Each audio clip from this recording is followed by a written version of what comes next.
Starting the stream. Starting the stream. So much stream. Waiting for the. Oh! It says connection. It says there's a connection there. Hold on. Let me see. Is it gonna work? Oh, right. No cussing for like the first. Yeah. minute. We got to not cuss for then like I'm 3 gonna. minutes. I'm gonna mute and I'll get some coffee. All right, mute and get Stream some coffee. starting Here, soon. I'll give you guys some music during the countdown here.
Live. Yeah, it's fun. Oh, I just want to make sure you do. I'm not that exciting. I'm the same either way, whether we're live or not. It's the same. I'm the same boarding Hewlett. So yeah. Lies. No, I'm just kidding. Yeah. Hold on here. I'm just kidding. I'm slightly less guarded, maybe when I'm not on. Maybe slightly. How are you, man? You look much better. I'm alive today. Yeah. So I'm a master of disguise though, because I don't feel great. I almost threw up this morning, but I'm actually feeling a lot better now. Why are you almost throwing up? Because of medication? Or because I'm actually withdrawing off of opiate medication right now. Are you doing your week off? Not by choice. But yes. What do you mean not by choice? Not by choice, just because I basically ran out of medication early, so I had to titrate down to half a dose for a week because I hurt my back really, really bad last month.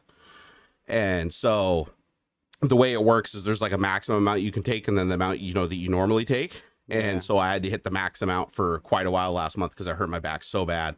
Couldn't get out of bed. You don't want to be on that all the time. No, you don't. So And everybody already knows this is like public knowledge. So if there's anybody in chat going, "Oh my god, I'm gonna cancel it," no, I'm the prescription medication. I've been on it for like 13 years.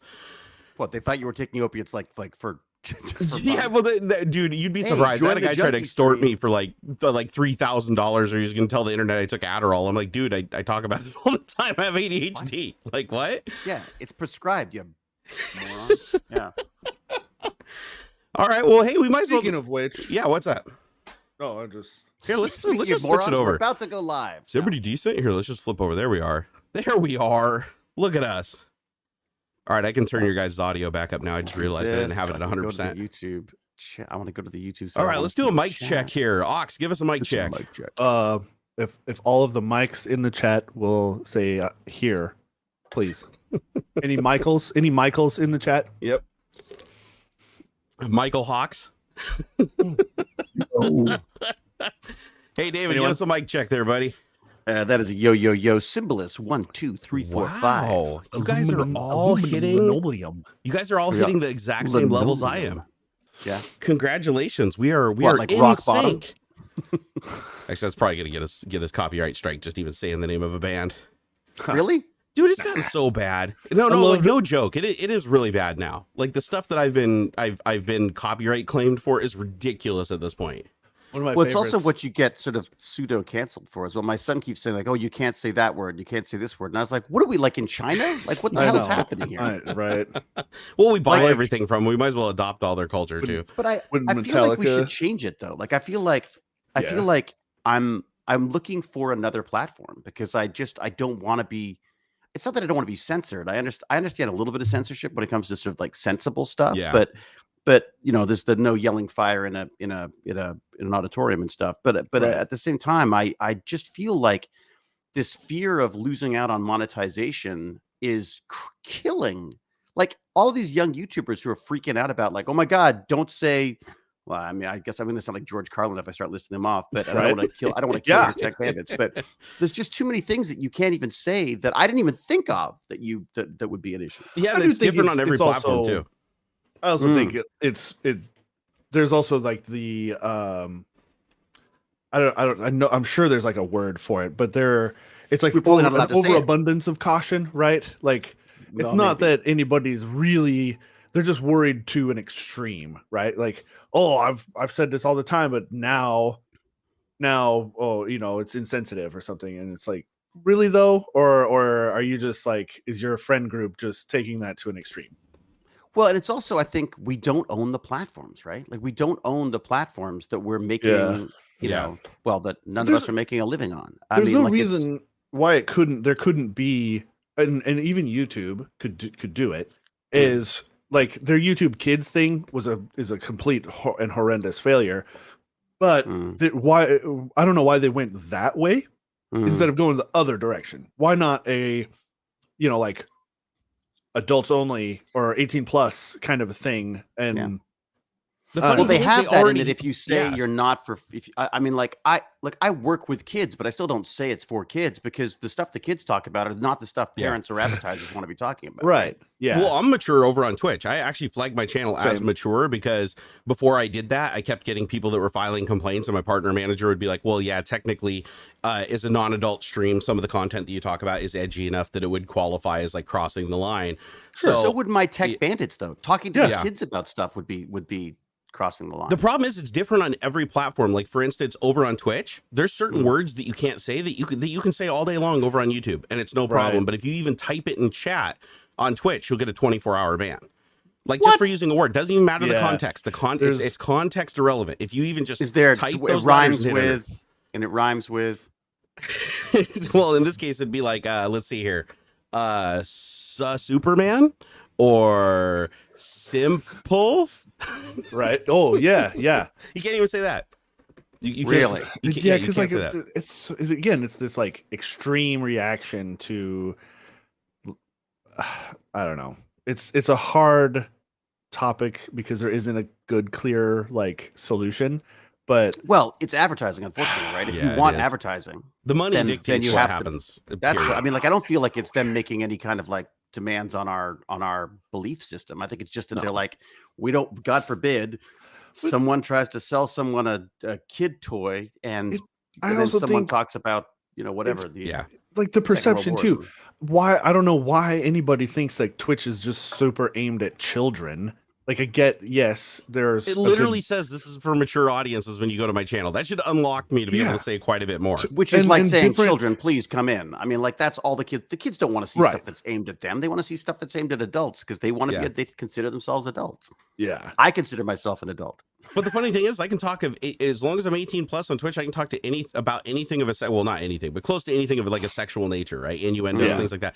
But there's still certain words I can't say that are innocuous that are used everywhere on Twitter, Yes. Facebook, and everything. Where it's like I had to learn through trial and error just from being contacted by Twitch because And there's we're people that are all just a product of sex. Like we're only Yeah. here because our parents had sex. Exactly. And yet, if That's we talk Your about dad it, we're going to wrestled get your mom and canceled. didn't pull Right. out. That's why you were here. That's- So yes. accept it. It's like I don't understand. Like, and yet, We're so But that's puritanical, man. American It is. Puritanism or whatever, where like, oh yeah, it's totally fine to talk about and display axes in people's brain case, but oh heaven forbid if anybody sees a penis, Yeah. or some Or, like, how to boobs load on a gun. TV. Oh Out. good God, right? how to load a gun, how to shoot a gun, but not like how to put a condom on or something. Yeah. I mean, like Yeah. it's just like, I mean, Jesus. Yeah. And Jesus, for God's sake. Right? I love on the radio how they'll actually bleep out God but not damn. Oh, really? Yeah. Isn't that weird? They do weird It is stuff on radio. frustrating. I think the I mean, FCC. Go ahead. yeah. Oh, I see. That was the word you were trying to get. Someone's put it in the chat. Fantastic. Super. Now Which I understand. here, why not? We can talk about simping, Well, and I right? used to. Yeah, I was you can say taught simp that, here. That's fine. but I was taught that by my son. Yeah. Like had no idea what it meant, and so he explained it to me and said that I shouldn't use it. And I was Again, though, really? like it's the Twitch thing, like you'll get in trouble for like saying that on Twitch chat, right? Yeah. And to me, that response is just a bunch of old people who don't really get it, and they're just like, "Oh, this is clearly like a negative word. Oh, people have got a bad like connotation with this word, so we're just gonna ban it because it's right up there with like anything else. It's any other or young money derogatory people term. who are worried about old advertisers Yeah, or whatever. 100%. But all of this stuff is always like these knee-jerk reactions by old people. Mm. As far back as Napster and stuff, like, oh, we gotta. Yes, Napster was breaking copyright law. Like the whole concept of it was all about literally stealing, right? Totally fine. Mhm. Like I get it. They had an angle, but the concept that we're gonna crush this platform because we still want to sell 15 songs on a CD. Oh, it was and so full when of people shit. only It was want just one. so self-serving. Yeah, it was totally dumb. And a You're bunch of ripping old us people off, who so don't we wanna- can't rip off the musicians. And yeah, it's because they didn't want to change. Like, oh well, this is dumb. We've been doing just fine with CDs for 40 years, so why should we change?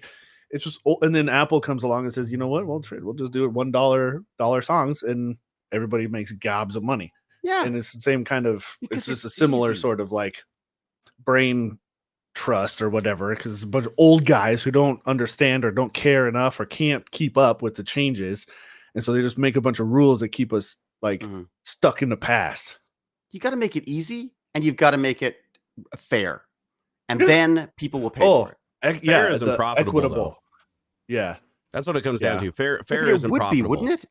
Like if there was some way of like, I mean, kind of the Spotify model, which again I have issues with as well. But I mean, the fact is Spotify is like crushing podcasts right now, right? Because they're the only platform. Unless you have a platform you sign up for, you can't get the ad information you need, right? right. Who's watching it? Where are they watching it from? What's their I thought income Apple level? did that. I thought Apple had like its podcast. Oh, Apple thing probably that it was does as doing. well. Oh, yeah. Yeah, Apple But kind still of has has their one. own thing though. Apple has a history of just stealing everybody else's ideas. I love. Yeah, Mm. And then they're the ones that are successful with it. Like my favorite thing is if you go back and look at the history, Microsoft has literally created 90% of what Apple has created, like 5 or 10 years ahead of them, but it failed because the technology wasn't there yet.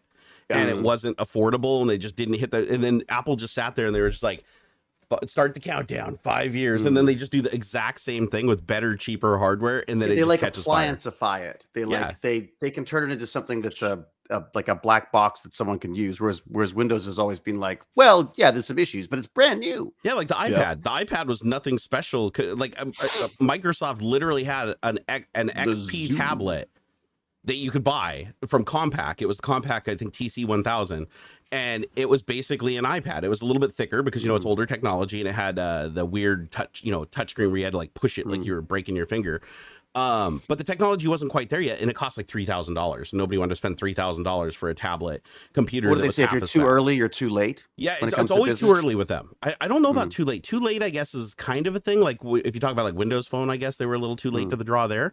But still, even the iPhone was inspired by Windows Mobile 6. I wanted a Windows Phone. Like, it made sense to me. Like, if I'm using Windows, why not have a phone that ties directly to it and stuff? No, there's a saying that says, if you're too early, you're too late. In other words, like, you've missed the boat, whether you're too early or you come in, after everything. It's totally true. Because like if you think about it, if you look at Apple, it's like, okay, so the iPad, they missed on that. The PDA, like before the iPod Touch or whatever, like Microsoft long before that had like all their OEMs were building these little PDAs. You remember? Wait a second. But what about the Newton though? The Newton was predated. That's actually a fair point. I would argue, yeah, you're right. I only know that because I've got one. That's one example where Apple killed them. Yeah, I was gonna say it's stupid expensive though, right? Nobody bought it because of the price. No, I was just happened to be working on a TV show, so I was like, I've got money. Yeah, so I guess that's what it comes down to is like Microsoft has their R&D just too far ahead where they make stuff that's ridiculously expensive. Like remember this is another thing Microsoft does. They brand stuff wrong. They screwed up Xbox, like Xbox Series X and Xbox One X. It's like, oh my God, I don't even know what my little sister just sent me what Xbox her kids were using for a gift idea, and I'm like, I literally don't know what it means. Yeah, they did the same thing with Surface. The Surface name is confusing because if you go back Surface far Duo, enough, so the Surface originally was a desktop like business computer that you could interact with, or a big screen on the wall that you interacted with presentations, and that was called the Microsoft Surface. And then when that flopped and they only sold a couple of like businesses in Las Vegas showrooms and stuff like that, then they took it and put it on the Surface RT and the Surface Pro, which were their like tablet PCs. Then they created the desktop computer, which is the Surface Studio. And it's like, so they have like 3 distinctly different product lines that even run different operating systems. Like it's not even like just different form factor. It just seems so nuts to me to make it that complicated. I mean, it just, if I have to research stuff anymore, like it's one of it just gets procrastinated. It just gets put, you know what I mean? Like it's just put off for later. So DigiBrad said, you remember Zune? Oh yeah, I remember Zune. I sunk a lot of money into Zune and I lost it all. Well, you invested in Zune? Well, invested in meaning that I bought like 3 Zunes and I went into their music ecosystem and bought a bunch of music I probably bought $300 or $400 worth of music over the course of a year, and then they retired the service and didn't allow you to download your music that you bought. Yeah, let's face it, they've been complete scumbags with the whole copyright stuff anyways. There's no surprise that people want to rip them off. I mean, and it's not ripping them off. When you bought those albums way back when, you were buying a license to use their music, apparently. Well, then why didn't they just transfer to the various different platforms that you were using? Like, why didn't I pay less than when I bought a CD of all those great Duran Duran albums? Why not? Why not just pay slightly less because I can prove that I have them all on freaking records? Nobody owns anything anymore. That's the whole future of products. Is they figured out how to do it with land, right? Because they can sell you a piece of land, but then you have to pay property tax, and if you don't pay property tax, like if you die take it away and you can't pay it, and your family can't pay it, then the land goes back to the bank and gets resold, right? Nobody owns anything, but we're all owned. We're all owned. We definitely are owned. we gotta start like a survival, drop out, tune out, and arm yourselves podcast. Yeah, and like head out to sea and we still gotta get that island, dude. We gotta get that island. Yeah, what happened to that island? Did anyone buy it? That would be so cool. All of today's super chats are going towards the purchase of an island that we're gonna build Castle Grayskull on. And dude, that would be super cool. Like mass, and the first priority is not rooms or plumbing or heat or light. It is just the highest bandwidth internet we could find. Right. Yeah. Hey, Elon, we bought this used cruise ship and we're trying to make our own country. Oh, could you imagine? Could you beam us some good internet out into the middle of the Pacific, please? In 15-minute intervals? That? Like, could you have multiple multiple space jams, or whatever they're called, whatever he calls them? I don't know. Oh, the Starlink things. Starlink, I'm not sure if you could like duplex them or whatever. I don't know, but I mean, the idea is that you could. Gimpy G's got lousy internet now. He's using. You guys know we could probably get Epstein's Island cheap. No, he's got a house. I don't want that. That's why it's cheap though. What island? Man? Epstein's Island. Epstein's Island, I think, is still up for sale. Cuba isn't or it? wherever. God. See, I don't want that. I mean, we'll have to walk There's the ghosts and stuff out scorched there, man. I earth don't before want we that. rebuild. But Yeah, you know. then you'd want one of like Elon Musk's flamethrowers as well, so you could just torch the place. Need a That would place like take forever. Sealand. Yeah, exactly. That's exactly kind of the concept here. Is that like Yeah. go buy an old oil rig, or Ooh. I'm telling you, I think the idea of a cruise ship, and you just stay. Like, how hard would it be to just power the whole thing with solar and like the occasional like diesel refuel? Like you got to pay, I'll freaking pay Malaysia or something to send out a tanker for a minute to like refuel the boat, and we just keep putting along. Yeah, it No, just you needs to maintain a position somewhere, right? I mean, basically. You Why? could. And it could be Just move collecting around. garbage while we do it. It could like literally be skimming plastic out of the. In fact, that's how you could pay for it. You just travel around places picking up their plastic for them. Big wings of just scooping. Just Man. help us clean up the ocean. Help. I don't know. We'll come Boat- in. Team Boat C's. country. I love it. We'll come in. We'll siphon off all your plastic and So- for free. 3D But print you stuff. give us- I don't know. You give us We'll use enough fuel and send us food once in a while. You don't even need to go Yeah. in for fuel though. They have that. Have you seen that sailing ship that they have that's gone around the world like multiple times now without ever going into port? Like all its Oh supplies. yeah. and everything brought into it? There's a few like solar powered or just pure. Yeah. No, little it does- catamarans and stuff. I just want to be clear though. I don't want to be uncomfortable. It's it wouldn't be comfortable. It's a pretty small ship. No, But, I'd but like if to we be did it with a comfortable. cruise ship, Yeah. I'm Yeah. just saying though the way that they did is they used solar panels and high pressure pumps on board to do electrolysis of the water while it's moving and suck the hydrogen into storage tanks, high pressure storage tanks on board. So sweet. over the night Hydrogen. they switch to hydrogen with the excess power, and then during the day they run off of the electrics. Done. Let's do it. See? So That so could you do it. can do it. You can create. I mean, it's a highly optimized vessel, but you can technically create a vessel that during the day it's not only moving itself under power, it's also storing a lot of that power as hydrogen Man, that you run one overnight. whole deck is just hydroponics and tilapia. It'd be And easy. a giant server rack so that we could be like, Yeah. because we'd have our own country rules on data, right? So you'd have data protection. Dude, that'd be cool. Mobile, That'd be so cool. mobile But you know Cayman we'd be Islands. taken over in like 2 weeks, though. You know that like some Somalian pirates would come halfway around Don't the go- world and like don't go Not to if you get Somalia. enough. Not if you start arming those Boston Dynamic dogs. spots like get Dare some you. 50 millimeter or like get some what is it AT guns or whatever and put That's them on the it. back of That's spot it. and just Some have them poor run around. Somalian pirate tries to get in, and it just gets. It's like holy shit. It's like. How about the- Yeah, Dude, man, those talk- guys are talk to the hardcore. Russians for some stuff, man. It'd be sick.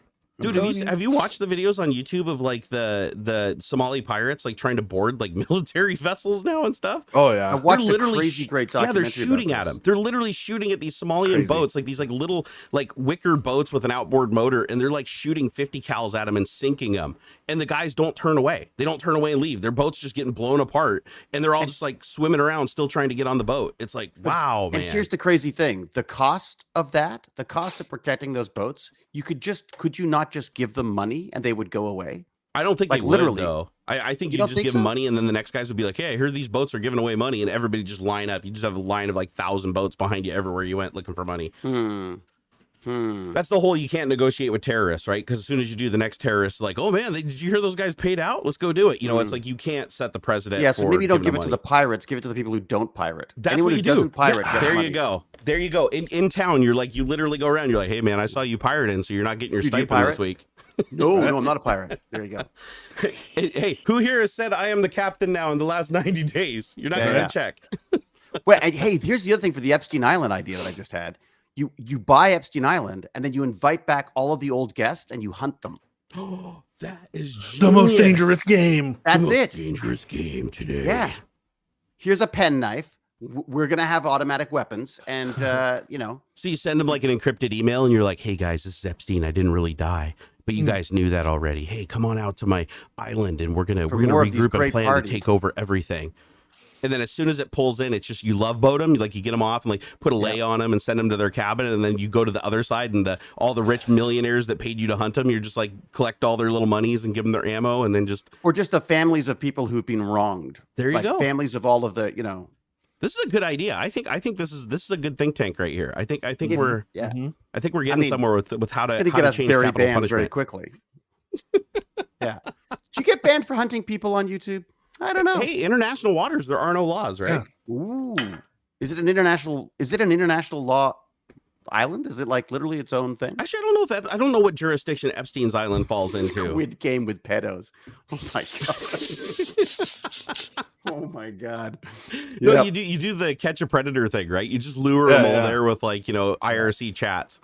Yeah. Because these guys, like, if you watch that show, it's like some of these guys will drive like 8 hours to go like pedo out, right? And to catch a predator takes them down, right? I wish that show would come back. That was so much fun to watch. But it was a show about catching. You've never seen To Catch a Predator? Oh, no. Dude, all the episodes are like up on YouTube now. What would I search for, Barnacules? To catch a predator. Don't type the other word though. The P word that'll get you banned. Yeah. No, but it's basically, if you've never seen the show before, the idea is it's this company, this production company that basically hires people to pose as underage girls or underage boys on chat networks. And they go into the chat networks and they lure people in and send them like fake pictures of actors that are actually 18 years old that do like semi nudes and stuff. They pretend to be that person, but claim that they're like 14 or 13 or whatever. And if they get somebody to engage, they just keep the conversation going for a couple of days until the person, and then they're like, hey, this is where I live. I wish you were close. And they're like, oh, I'm only like 5 hours away. Oh, really? And they get them to drive all the way out to them. And then they have the house set up as a sting operation. So they come in and they interact with the actor that's trying to play a younger person. And as soon as they get him to do like a little routine back and forth and they start getting a little too close, then the actor runs away, and then Chris Hansen, the guy who's running the operation, comes out. And then he's like, please take a seat. Have you ever heard that, like that meme that's like, please take a seat, sir? And it's like picture of Chris Hansen. Yeah, that's it's basically, he says, take a seat. And then it's like, because the show was so famous, by the end, everybody knew who he was. They just go to be like, take a seat. He's like, oh my God, you're that guy. Oh, yeah, shit, you're I'm that going guy. to jail. Oh my God, I watched every one of your shows. And then they're like, oh crap, I'm on the show now. Oh my God. So yeah, it was a really successful show. It ultimately got canceled though, because they're in their final season, 5 people committed suicide basically. So and during one of the people who'd been caught. Yeah, and during one of the sting operations, they literally went into the house to get the guy, and he shot himself in the head. Didn't it come out like Chris Hansen himself, like there was some allegations of him dawdling around with a like 16-year-old or something? I don't know. Yeah, there was I did hear something, but I don't know how. You want to keep it in your pants if you're in a show like that. I mean, Chris Hansen has quite a few legal problems. I don't know if that's one of them though. I know that he's like written false checks, so he's forged checks. I know he got busted for, I think, like infidelity with his wife or something like that, but I don't think he got busted. That'd be news to me. Because he's still around. He's still on Twitter. Like, you can still see him on Twitter every once in a while posting. Let's go ask him. Say, hey, Chris, what have you been busted for, bro? Let me see here. There's something. USA Today, he says. Let's see. This is from in July of this year even. He says, turns himself in, released after missing a court date, but what was it for? I think that was the one for passing bad checks or something like that. He failed to show up to present video evidence for a sex trafficking case. It was part of a show, blah, blah, blah. Confirmed bench warrant, didn't show up. Turn over film to the defense in the case. So it looks like he's part of the just a quick skim of this. He was helping the prosecution, I guess. Defense lawyers from an accused predator wanted video from the sting, miscommunication. He didn't show up, so that was back then. I remember there was some controversy about him. But it's not like invite him to Epstein Island kind of thing. Yeah, I don't think so. There was something he got in trouble for.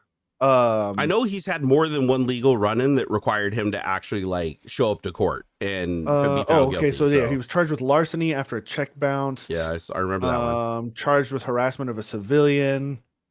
And then let me guess, a civilian that was actually on a board of some kind.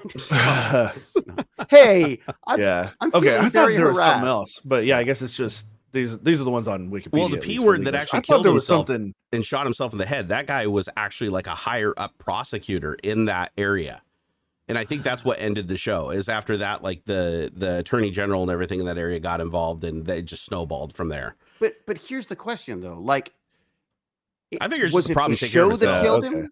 It wasn't the show that killed him. It was his own, not his own fault, because I know that there's probably something pretty wrong with you if you're doing that. But it's not like. So it would have been better if he hadn't been caught. Like, I don't know what the logic of the justice system there. No, I think the way that they look at it though is the justice system. You're innocent until proven guilty, and you have to go to a court of law, and they have to take everything into effect. And it's like if you're dead before you go to court or before you're taken into custody, then there's no trial, there's no case. Technically, the person isn't even guilty because you didn't get to try them. So it ends up in this like just from a legal perspective, it just ends up in like this murky water. I haven't seen the show, so it's not it's not necessarily black and white. Like they don't necessarily know that. But no. They have, trust me, they have enough evidence when they break these guys, but it's usually because they come in and they get the final stage of incrimination when they come to meet the minor.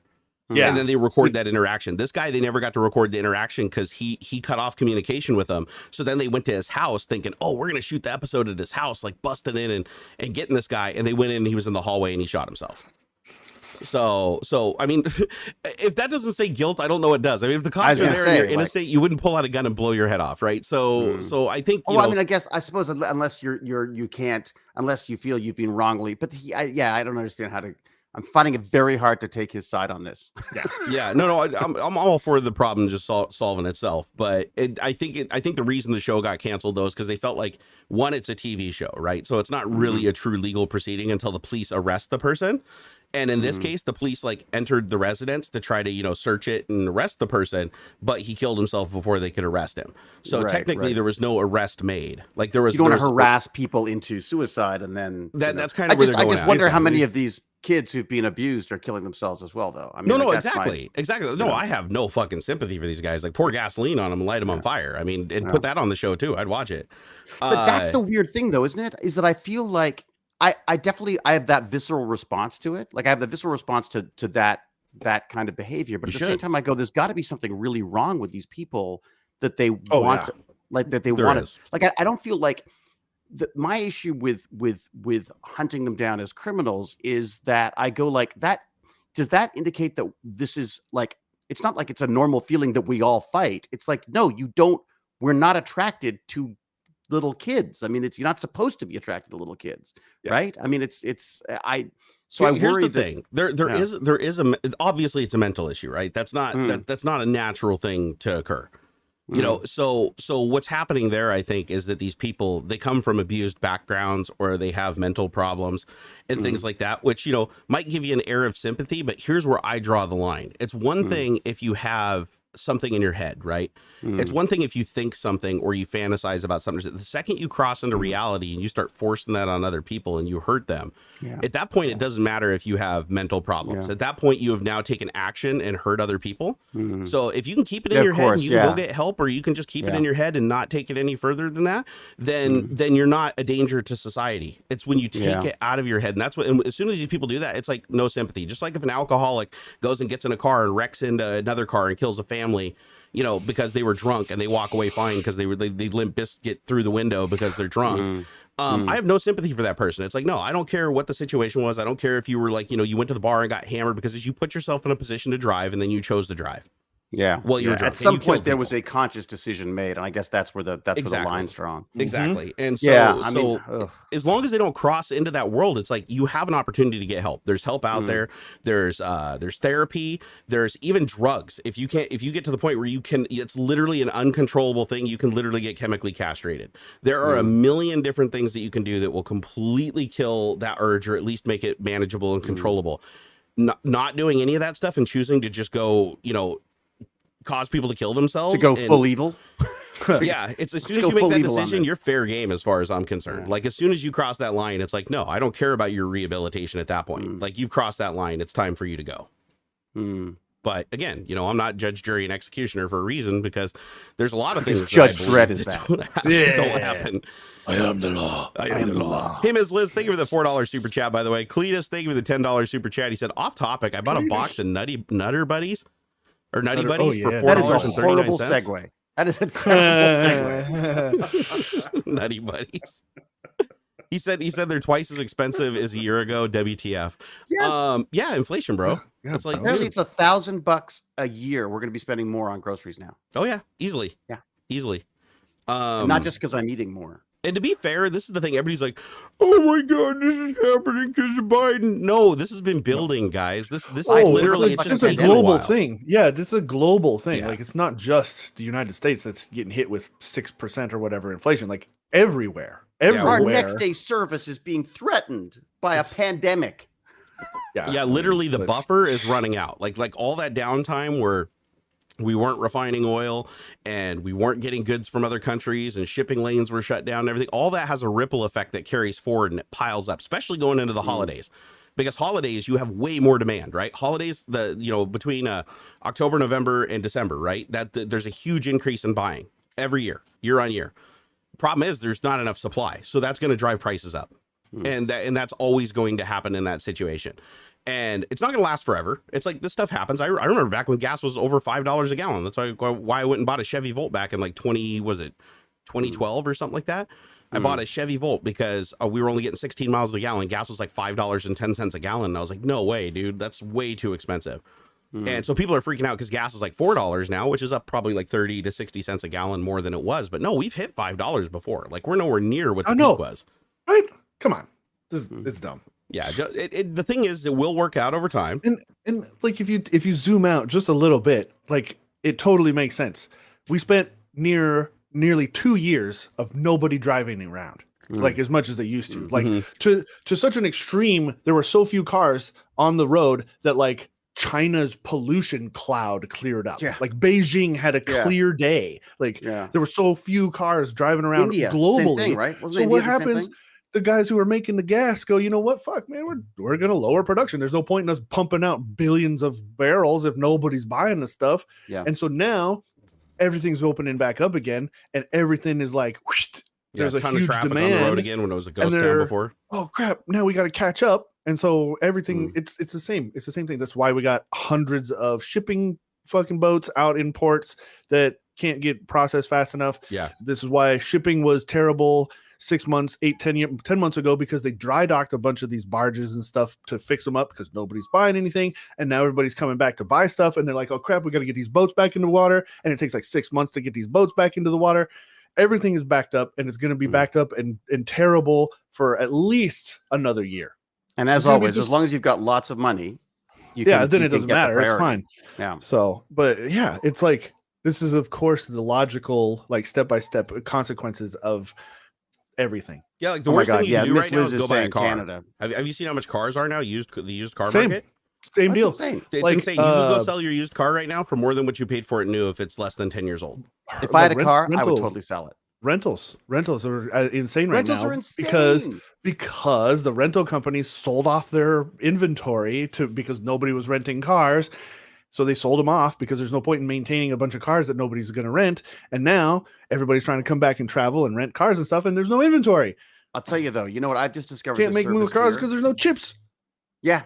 And they're not even fancy chips. They're just like the stupid little chips that were, to get your windshield wipers to go intermittently or something. I mean, it's like little things. It is. It's way down to that. The blinker, like, whatever resistor that like and this just-in-time economy that we've created where it's like, don't make them until you need them. It's like, like what if you don't have the pieces? Like there's so many interconnected things. Well, technology loses value so fast. Like normally, not right now, but normally technology falls off. So companies don't buy surplus goods because they know that the next order will be cheaper and the next order will be cheaper and the next order will be cheaper. If they buy a surplus and the price tanks, then they can't adjust their prices to match.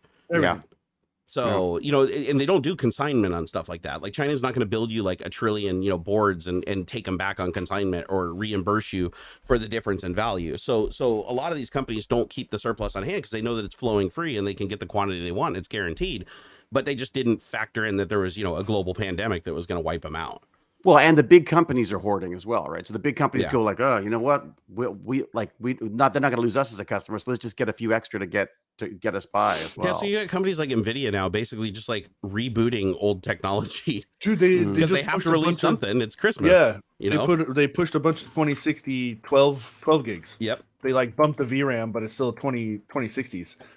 Really? Yeah, basically. I'm like, all the components that they didn't use to build them that are, they're like, oh, well, let's just rearrange them on some boards, add some more memory, and sell them as new product. This brand new Commodore 64 2022. I don't know where anybody's fucking buying them from though. Hold on, my little horny dog is making a bunch of noise. He's got his dog is like he's on a rager. Let's just say that. Oh yeah. He's going around harassing all the other dogs. Like he's basically gonna have to call Chris Hansen on him.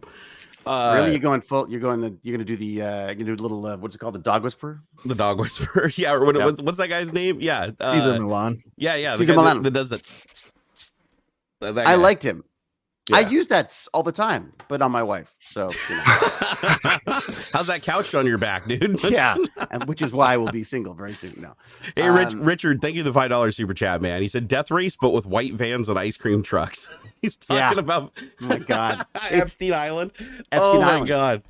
I'm telling you, I'm beginning to think we should. This seems like a series to me. That would be so hilarious, dude. I mean, you'd have to obviously. Unfortunately, you wouldn't actually be able to hunt the actual pedos, but you know. Okay, what about less than lethal? And then at the end, whatever's left, they haul to jail for the rest of their lives. Just like really painful paintballs. Yeah, exactly. Like, you know those beanbag guns that cops have or whatever, they shoot that like the beanbag and it like knocks you over and breaks your ribs and like bruises you up and stuff. Just have that. Just have everybody using that. And then when they're done and they're all the headshots being the most valuable, it would be like the sack shots. Exactly. Yeah. You know? Yeah, exactly. You get like double points for that. Yeah.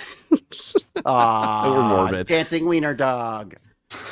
Is this the one that's causing the trouble? Yes. Yeah, Wiener Dog is an appropriate name for him right now. Yeah, man, he won't. So we got one dog, one girl dog that isn't spayed because like she never seems to really go into heat at all. Like there's no mess or anything, right? Well, it turns out I guess she's still going through the right cycles and stuff because little cutie guy here he's not even a year yet, and so he's like horny teenager trying to get at her all the time. It's messed up. Teeny weeny. There you go. Like he's kind of bummed about it. He's like, I was totally making out with that leg there. He's just trying to get messed up. He's super. So. He's just a little dog living in a big dog's world, you know? It's true. Like me. What was I going to say? Oh shoot! I did a podcast the other day that I think everyone should listen to. Tell Not us necessarily about the one that I'm on, but it's a bunch of guys it's a bunch of folks that I think you would like. Pitch it. Which they're called the Salty Nerds Podcast. The Salty Nerds, man. That pretty much describes us. Isn't it? I mean, it's actually perfect for us and our audience. I think. In that it's two guys and a gal. Well, three guys and there's a producer who's on a lot as well. But great bunch. And what they do is they just watch shows and they're brutally honest. Like literally, there's some of them are like the titles of their episodes are things like, "When will this be over?" Like, that's cool. And they were really, really quite honest about C, this show that I just did, and and my showrunner just loved them, and even addressed some of their points in the shows that he did, right? Because they were sort of reviewing the first season. He came in for the end of the first season and then the new season. And he didn't speak too specifically to their issues, but he was sort of aware of their issues. And so I went on the podcast and get this, I enjoyed the podcast so much. I did like an interview. I enjoyed it so much that they were then going to go do a podcast on RoboCop. So I stayed did their RoboCop review as well. Oh, cool. Because they're just so I would welcome just in a again I just like them and they're just starting out and I just think you'd love them. So bro, you pitch whatever you want. Yeah, anytime you want, $50 24/7. Right. And Gimpy G, go check out Gimpy G. Everyone go follow Gimpy G. Yeah. Yeah, I saw him tweet out the other day. He finally had a good night's rest after all this crap. He got a new bed. That's awesome. That's on you, Barnacules. That was your Me stream and Chris. Thing. Yeah, you and Chris. Cool. Yeah, cool. you got like you know what, they freaking gouge people on those beds though. Oh, dude, anything that's a medical device, it just goes it goes up by $100 bed. Yeah, it's stupid. It's absolutely stupid. And one more person I got to just shout out while I can, because while I'm thinking of it, is Q Dragon, who does Cooking with Q. We just did a he likes to make he's like an experimental cook. But he also does cocktails, and I'm not really a drinker, but he'll walk me through the process of making these drinks that he's designed based around a movie, like movie cocktails. So he did one for Shape of Water, and then he found out I was in Nightmare Alley. So we did a Nightmare Alley. We did a Nightmare Cola. Oh, cool. Which should be kind of fun. So you should go check out Cooking. Speaking of you being in everything, what's going on with these Blue Man Group pictures on Twitter? Oh, yeah. Are you allowed to say anything? Cool. Like what's going on? Wild? Why are they trying to mold your head? Well, look at it. I mean, it is tremendous. I mean, dude, I could achieve the same thing just like putting some spackle on your face and let it dry. No, that stuff is like this really high, like for want of a better word, like a high definition silicone that they put on your face that will get every pore and horrible scar and Cool. and spot that I've got, and I managed to cultivate many little spots for them for that day. But and it's what they use to do like a cast of your face. So I'm doing this Guillermo del Toro presents like a cabinet of curiosities thing, which is all like it's really cool. It's like this anthology of horror series. Like it's like Tales from the Crypt or cool. I love Tales from the Crypt. It's like, and it's Guillermo, right? So it's all really weird, freaky stuff. He's invited all these directors that he likes in to do stuff. And my friend Vincenzo Natali, who did Cube and went to school with him, he's doing one of them. And so let's just say there's some need for prosthetics. Ooh, cool. Yeah, I'm doing it. And that's why So I'm looking but I can't tell you what it's about, but it's going to be absolutely miserable. Like I'm going to have the crap beaten out of me, but as is always the case with the Guillermo and Vincenzo stuff, it's always miserable, but it's going to be awesome. So why do they need to mold your face again?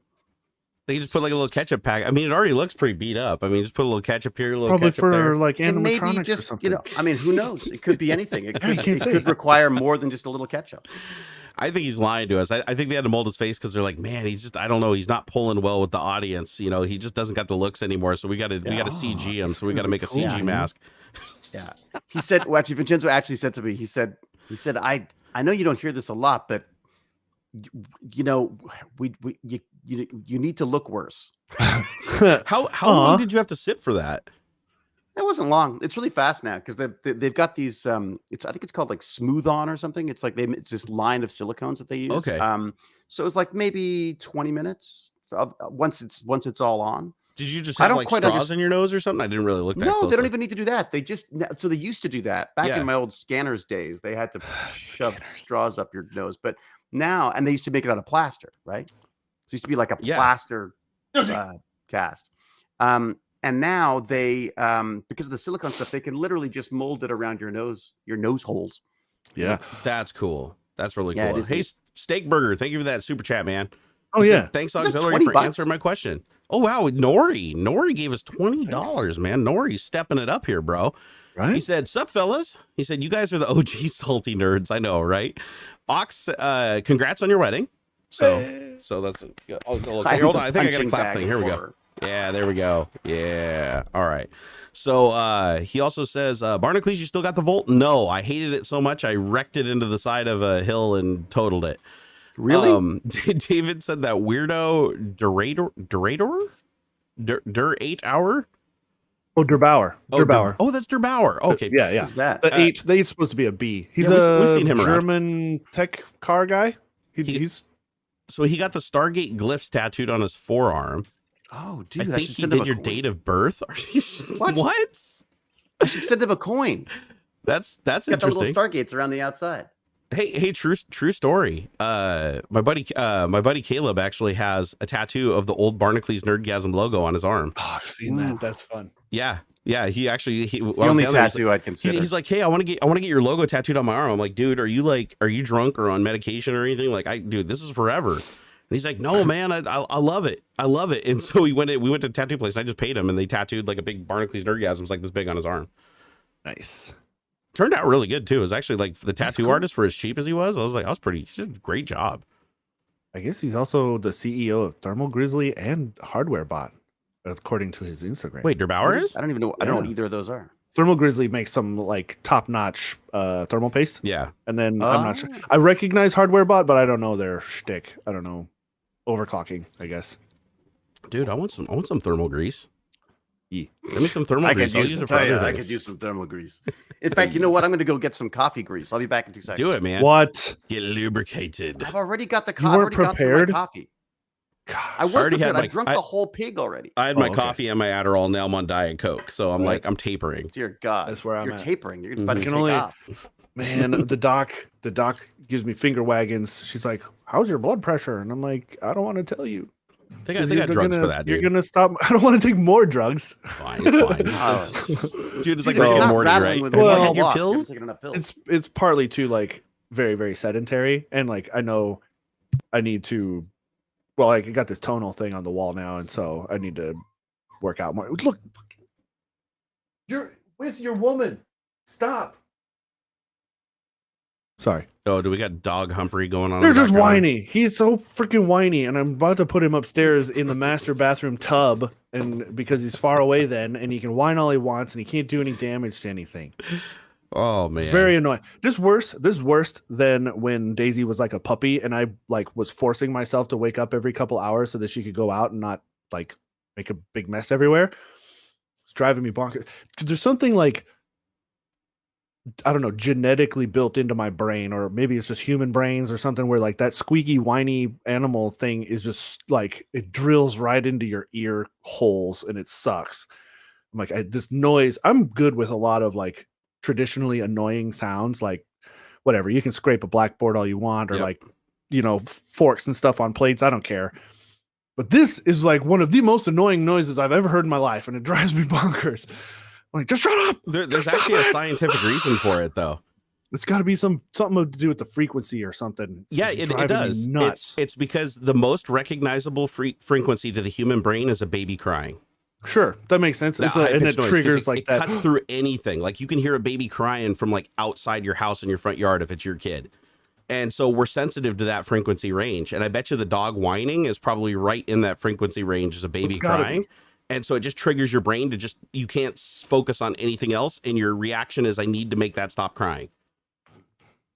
And if that's your reaction, so he's also like wicked cute. So he's got that urge to like strangle him because he looks so cute, which is another like built into your brain sort of thing, because like your brain doesn't know how to handle the feelings of like, oh, this is so adorable.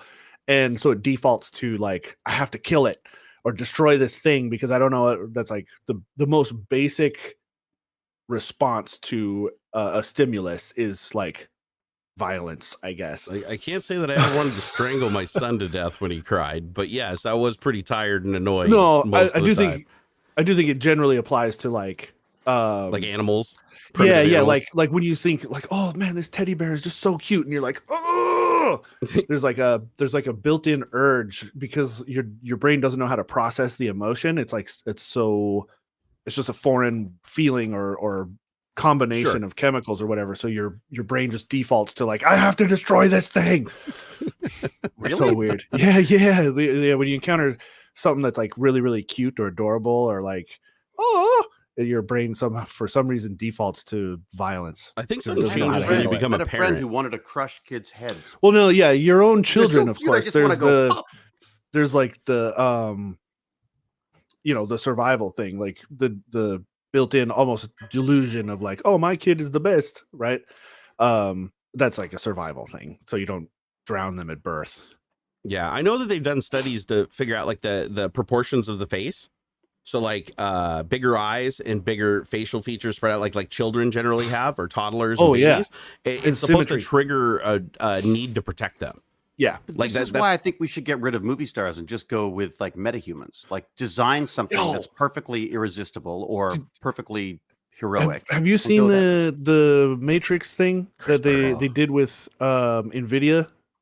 No. It just recently released. It's to show off like Unreal 5 on the current and / next gen consoles and stuff. Ooh.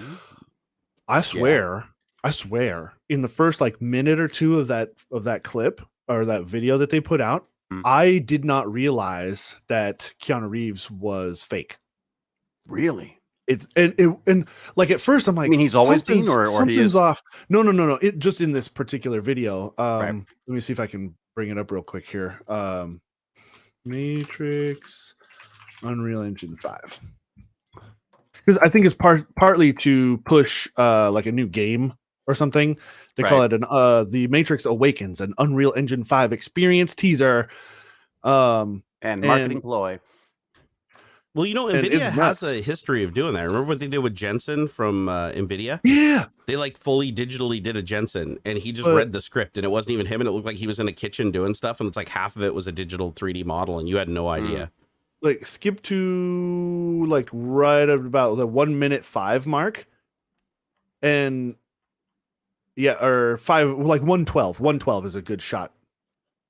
1:12. Hang on. Only looking at it now, I'm like, yeah, okay, it definitely looks a little plasticky. Like there's some like there's that weird sort of, it's not super uncanny, but like you can tell It there's won't just open for something me. slightly off, right? I can't get, Like while I was watching it as it's moving and stuff, like I said, the first minute or two, I was like, oh, that's just fucking Keanu Reeves. Like looks like from Cyberpunk or whatever. No, fine. I mean, to be fair, the guy looks like too perfect anyways. Right.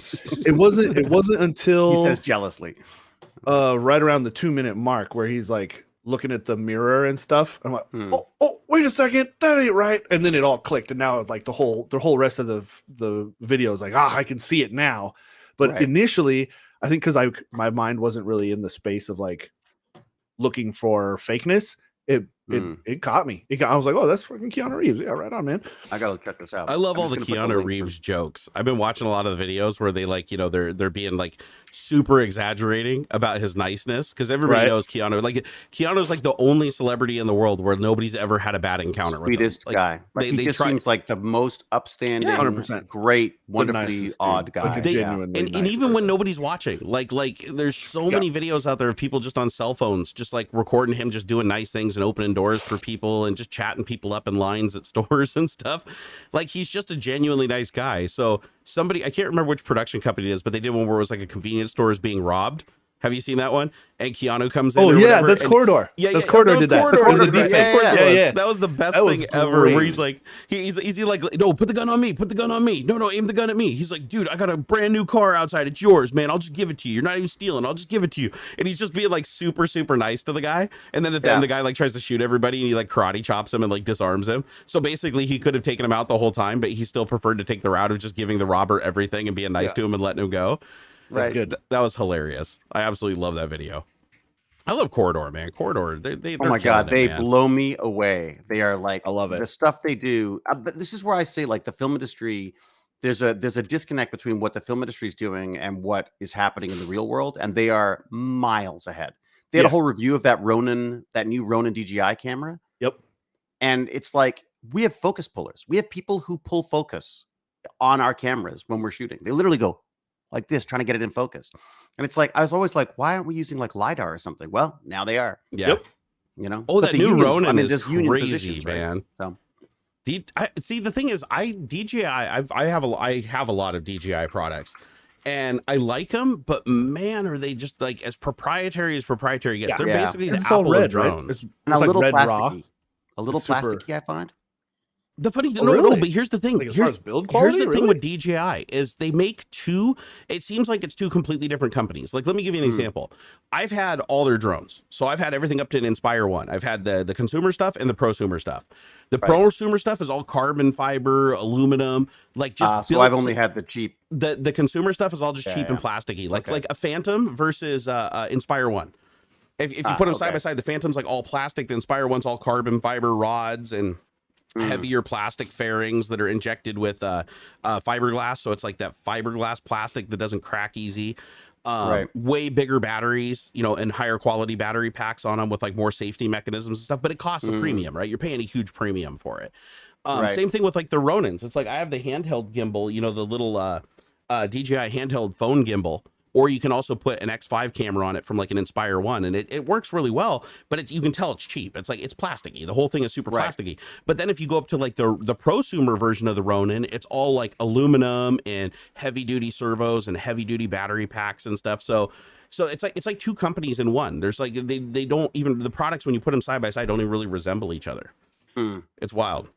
Well, that's I've only experienced those white plasticky things, those white plasticky things, the drone things. Oh yeah. Whereas I've seen the nice, what is it, with the carbon fiber stuff, but sorry, I have the loudest keyboard, and I'm trying to actually put some links out for these fine folks who've done all the work. Click clack, click clack. I have completely freaked out the salty nerds because we were doing like a chat. Did we crash their website? And I was no. I started typing in the chat, and of course there was like, I guess that's not usually the way it's done. So it's like normally the interviewer is the person being interviewed is, I guess, not typing into chat while they're doing it. So 2000, so year 2000. Sony Pro model camera.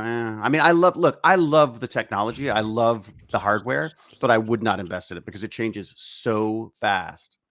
I have to sign into chat. I already was signed in, I thought. Sign in more. But I did chat just fine. Yeah, I saw.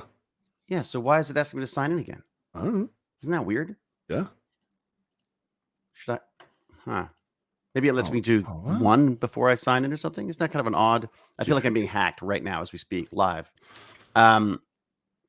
Interesting. All right. I'm very curious to talk about the space telescope. Yeah, space telescope. Because that is so neat. The mic is great. It is a very colorful mic. Yeah. It is a unicorn. It is a microphone full of unicorn vomit. So who here in chat doesn't know anything about the James Webb Space Telescope? I only know just a little bit. That surprises me. So it comes up every so often for me. Yeah. But so this is a deep space telescope that has been designed for about 20 years now. It's been in design. It's the most complicated satellite that's ever been launched. It hasn't been launched yet. It'll be launched on the 22nd of this month if they don't kick it out again. Huh. And it's literally going to go out to it's going to be far away. Like if it doesn't go off flawlessly, it's a write-off. There's no way for us to go out and service this thing realistically. Yeah. Once it's deployed, it's not like the Hubble where if a little it's a piece blurry of origami lens, that they're sending into space. And it's really, really complicated. like the deployment on this thing. This is why it keeps getting delayed because they have to make sure it is It's gotta be flawless. super perfect. Yeah. Everything. 20 years, $8 billion for one satellite. It's one of a kind. They don't have a backup. This one thing has been in development and created 20 years, and it has to completely unfold itself. And it has a solar shield that shields all IR and radiation or whatever from the actual telescope pointing out into space. And its back is always facing to the sun. So it'll be orbiting around the sun without any of the sunlight actually getting to the sensor. So it'll get way better pictures and higher resolution than Hubble. It's like the mirrors on it are 3 times wider than Hubble's. The problem is it has to ship in this tiny origami package that has to like fold out in multiple stages. And every one of these stages has to go off perfectly. And if there's even a single tear in like the Mylar, which you've seen how thin Mylar is. If this Mylar shield has like one tear in it, it's garbage. They can't use it. So if it hangs up and doesn't fully deploy, they can't use it. It'll just burn up from the sunlight constantly bombarding it. So the shield has to deploy meticulously. The sensor has to deploy meticulously. It's got a package of components that have to extend off of it to get clear of the sail. And for like broadcasting back to Earth and everything like that, it's just such a complicated mechanism. Could you imagine if this thing takes off and the rocket just like blows up on the pad? I mean, they don't have a backup. Sorry about that. This is one shot. They're putting a lot of eggs in one basket on this. What I don't know is what are they launching it on? Like, are they going to use the NASA's platform, or are they using SpaceX? Like, how are they getting this thing up there? Who is launching it? I don't know. I honestly don't know. I didn't look into it that far. The Europeans. Due to launch on an Ariane 5 from Europe's spaceport in French Guiana. French Guiana, that's right. That's right. So countdown: 10 days, 17 hours, 8 minutes, and 9 seconds to launch. Yeah, this is developed and constructed over more than 30 years. Webb is a remarkable feat of engineering and technology, the largest astronomical mirror ever flown in space, sophisticated new scientific instrumentos, and a sun shield the size of a tennis court. And they're saying they can literally, like, in the same way that the Hubble has completely changed our perception of it, like literally allowed us to discover that it was expanding and stuff, or prove that it was expanding and stuff. This one is going to go even further back. Like, we may start getting into like creation stuff, you know? Yeah. Yeah, I think this one has a full IR instrumentation too. So this one can actually take infrared pictures, which the Hubble can't. Because there's too much contamination from other light coming into it. This one blocks all the light radiating from our own sun. So that it's got a perfectly pitch black view of space. You'd think they'd put it behind like the moon or something, like so that it was like constantly in the shadow of something just tremendously enormous, but in comparison, you know what I mean? Well, the reason why they want it in such a long orbit is they said the further out the orbit is, the more stable the picture will be on distant That objects. makes sense. Sure. Right. So it's less wiggly. Yeah, and they said Hubble, that's what Hubble's like really limited by, is Hubble starts getting a lot of motion blur as you go out really far. This is 3 times the mirror, 3 times the mirror, the lens, right? Or sorry, 3 times the lens, the mirror is way bigger. Like Hubble's tiny by comparison, but they capture. Well, isn't it so designed much to light. use multiple little? It sort of like stitches together numerous little smaller mirrors or something. Actually, I'm not sure what the sensor looks like on this thing. That's one thing that they haven't really shown very well. I thought it was I seem to remember reading something about I never read. Watching something about it having these, like basically using the AI to figure out how to stitch these images together and stuff. Well, it looks like the camera sensor itself doesn't actually look that big. I mean, it's big compared to like, a camera, like an Earth camera. But if you look at it in relationship to the size of the mirror that's reflecting the light back at it, it's actually not that big. The Mylar it might have been very massive. Right? That's the big part of this. And if if the sun shield doesn't work, it's a wash. They said this won't work. Even the mirror's huge too. It's saying it's 6.5 meters wide. Yeah, a honeycomb-like pattern of 18 hexagonal gold-coated mirror segments. Nice. Yeah, they 6.5 meters. That's like 21 feet, 22 feet wide. Yeah. There's somewhere out there. There's like an alien race going like, humans are so tacky. Yeah, right. The gold. Why is it all gold? Ew. Oh my god, dude, gold is so. Have you guys not heard of platinum? Like, come on. I mean, go stealth or go home. This is just a lot of eggs in one basket. This is gonna be a nervous one to watch launch, just because. Hey, not much different than dropping the sky crane stuff on. Just 17 minutes of like, did it work? No, the Canadians are involved, by the way.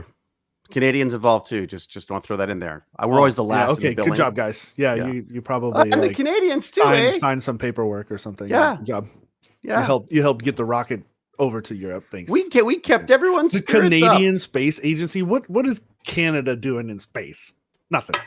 We got the arm. Hey, we do the freaking arm, dude. I was just gonna say, man, the space station wouldn't be assembled right now. You got some grabber thing out there. Oh, good job. We let you guys do something. Canadian Space Agency. If I gave you some coordinates, like let's say for Aux's house, how would maybe you could focus a little beam on there? Oh yeah, sure. I'll get a polite knock on the door from some Mounties. So, could you be a little nicer, David's a little offended. I also like how humble the Canadians are. Like the Canada arm literally says Canada arm on it in like 5,000 places inside and outside. Yeah. It's like you can tell in every language. Proud of that. Yeah. Like every other module on the spaceship, you can't tell if it's Russian or American or nothing. But no, Canada arm. It's like Canada arm on the first arm on both sides, Canada arm on the end element, Canada arm on the grippers. So for the close-up shots, the internal controls, there's a Canada arm bumper sticker on there. I mean, I was like, they really wanted people to know. It's like maple syrup bottles, like lined up on the. Every time you move the control past its limit or whatever, it's like a boat. Yeah. Friend, guy. Sorry to bother you, but you're about to run out of air, so maybe you should go back to the hoose. Oh my god, dude. Sprinkler Wiggin, thank you for the $10 super chat. He said, Aux, I got a new laptop with an RTX 3060 and an i7 11800H. Whoa. He says he plays Minecraft with his 13-year-old brother, and yet the game FPS is low with AC power. Why is UHD using more processing than GPU? Let me jump in on one thing quickly. Update your Minecraft, because there's been a 0 day in the Java. You're using the Java version. Ooh, that's actually a good point. Honestly, I'd look into your battery settings first. Like, make sure that it flips over to high performance or whatever when you're plugged in. Probably some tweaking to do in the Minecraft settings themselves. Make sure your drivers are up to date and stuff like that.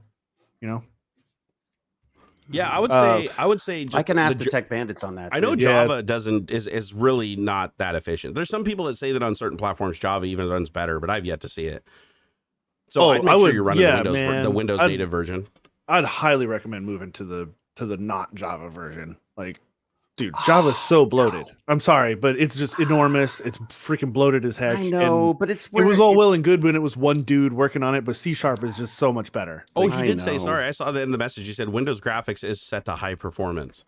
Not just graphics, like your whole power if the profile. CPU is limited, and it can't give enough information to the GPU won't max out. It'll be a bottleneck. So Yeah. so I'm I just would sad double that check. Java's going. Yeah, go do the power settings, not just graphic stuff, but the overall power profile.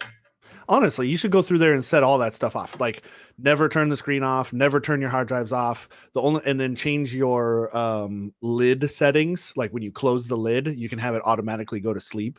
That's what I always did when I had a laptop. Everything was super maxed out as long as it was plugged in. But then on battery, then you want to turn your monitor off. Don't go above certain brightness, all that stuff. So Really? looking in chat, people keep trying to get our attention on this one and have for a while. The log4j 0-day vulnerability. Oh, that's what we're talking. Yeah. So that's the one that's the one they're worried about. The JavaScript. Aren't they worried about Twitter as well? So was it Twitter that they were worried about, or YouTube or something? Apache log4j.js. Yeah, it could allow a remote attacker to execute arbitrary code on the system caused by a failure to protect against attacker-controlled LDAP and other Java naming directory interface. Let's see, your related endpoints by JNDI features by sending a specifically crafted code string. An attacker could exploit this vulnerability to load arbitrary Java code on the server and take complete control of the system. Well, number one, why are you still running Java on anything? Like Java's dead as crap. Like throw it in the garbage. No, but the gaming thing, it's like, I mean, honestly, I think Minecraft is probably the biggest reason people are running it. Probably. Yeah. No, well, have they patched it? Dude, Java is in everything, man. Everything. Like ATM, I'm surprised like at if how your often it ATM comes isn't running XP embedded, then it's probably like a cheeseball Java interface. Like the interface that runs like the parking meter machine, like you push a button and it spits out a ticket, that's probably running Java. Like there's so many like tiny devices. Heck, even just the digital parking meters. It like, just blows my mind because Java. Java has never been really secure. Like Java has always been just a colander of issues. And yet it was designed to be ubiquitous, secure operating system, and everything. It's like it's supposed to be all over and all kinds of stuff. And it is like, just think about like your original like Nokia cell phone. The whole operating system was built on Java. Yeah, everything was going to run on Java. I remember downloading the first development kit and not understanding a word of it, but still downloading it and playing with it because I was just like, oh my God, this is it. This is going to be like cyberspace. Yeah, I was so excited. Unity Tech said it's a really old library that's used in everything. Yep. So and that's Java in general. And Java is a really old library that's used in everything. Jesus, banks. Okay, so according to Wired, it said it's not hard for an attacker to exploit the flaw. A bad actor simply needs to send malicious code that'll eventually get logged by log4j2 every time. From there, it would be able to fully take control of the server remotely.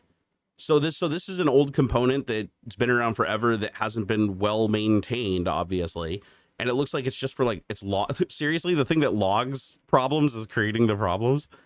That's kind of funny. I mean, it's not unprecedented though. Windows had a lot of bugs in Watson that caused really bad issues, and Watson is supposed to be the thing that reports really bad issues. And one of the funniest bugs I ever filed at Microsoft is that Watson crashed and can't report itself.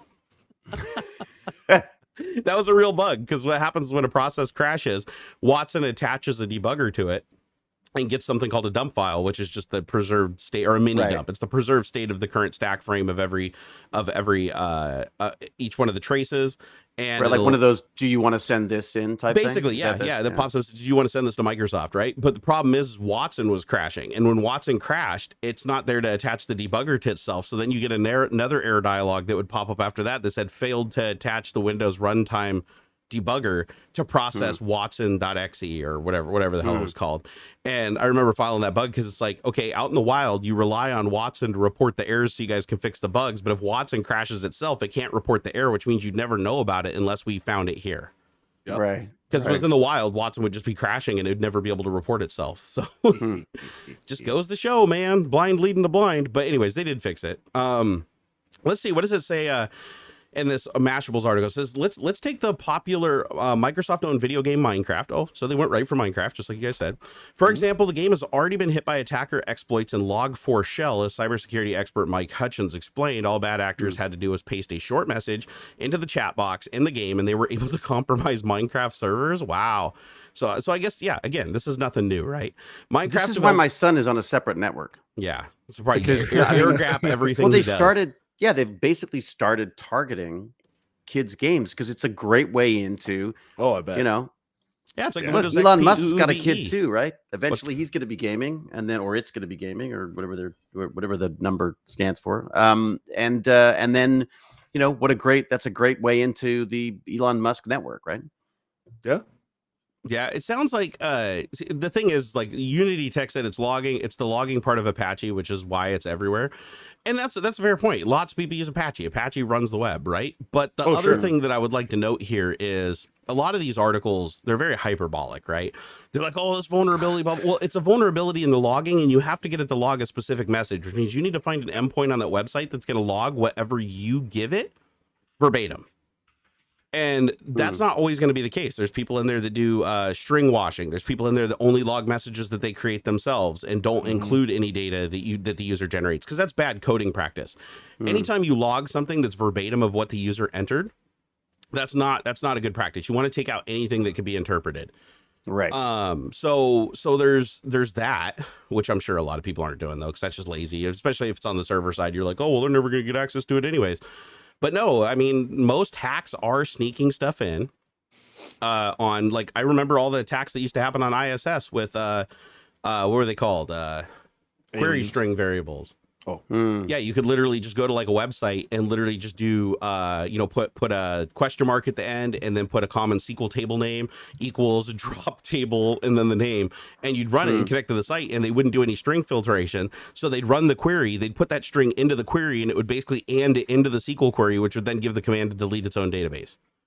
And so we even had to do testing on that at Microsoft. Like, we literally had an entire test suite that would basically go through and make sure that any place in the operating system where it accepted a piece of data that would get spliced into a SQL string, that it was conditioned so that SQL would not see it as an and or an or operator.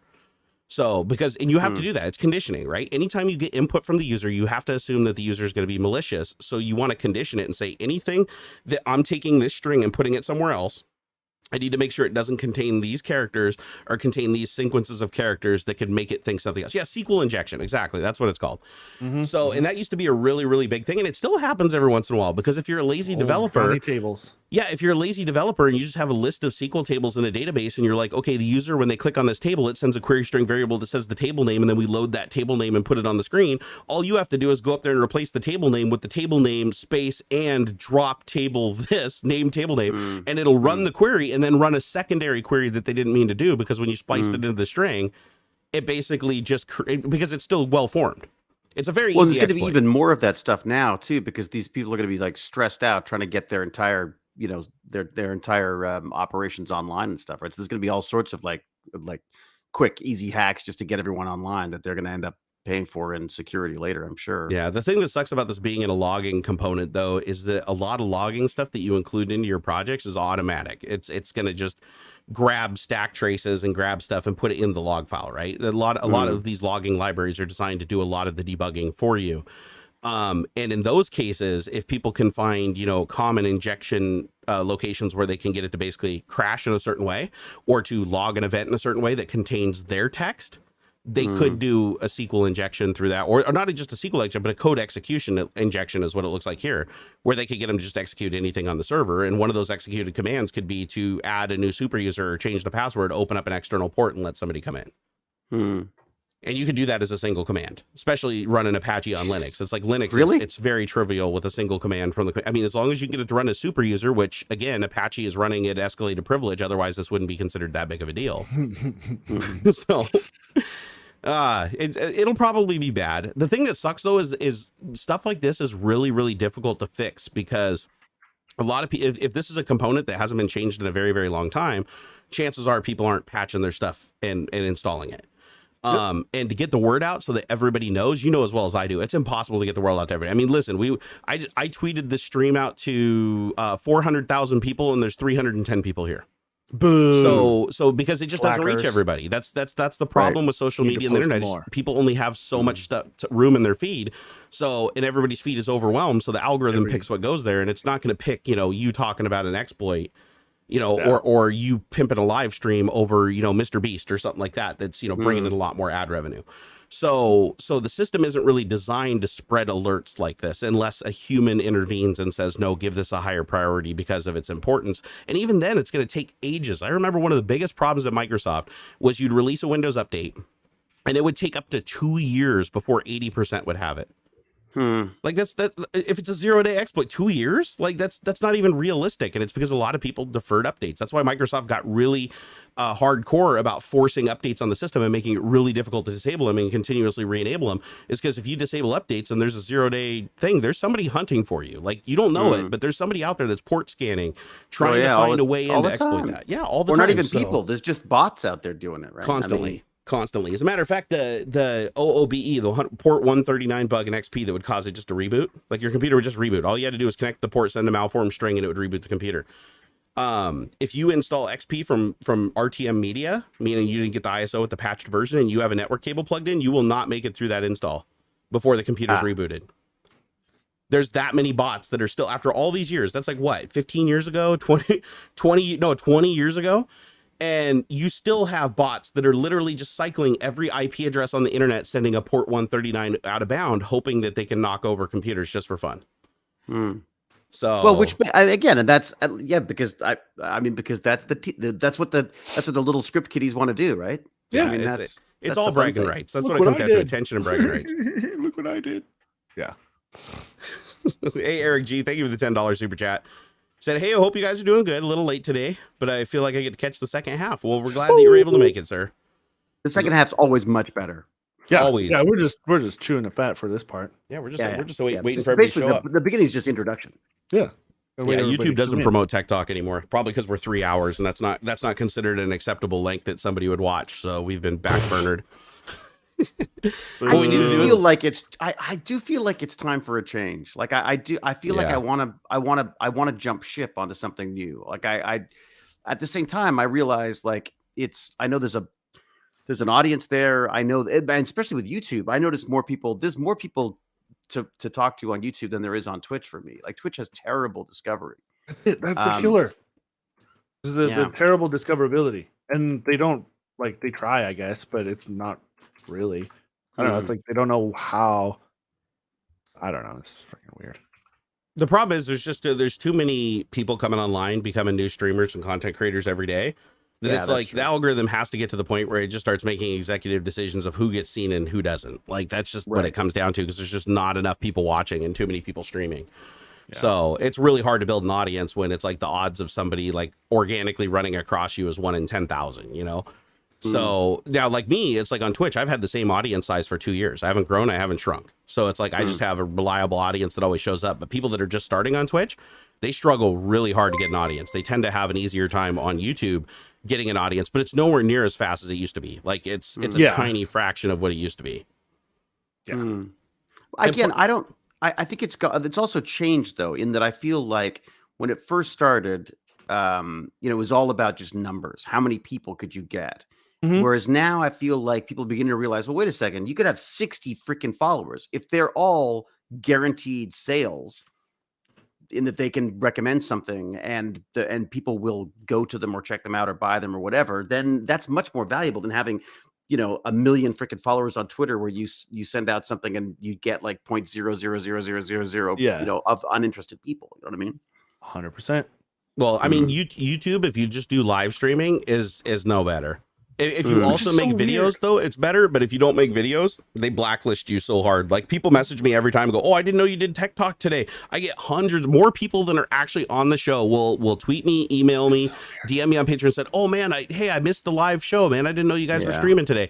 And it's because they don't get notifications. I get that a lot. You have to ring that bell. If you don't ring that bell, if you're doing a live stream and you don't have any current, other content for them to transition off to, they won't advertise you. I got to start saying, ring that bell. Oh my God, I hate that. Yeah, because if they and not just ring the bell, they have to ring the bell and go down and say, show me all notifications. Because even if you click the bell and you're subbed to more people than what show up in your recommended feed, you'll still get blacklisted if you're not creating shorts.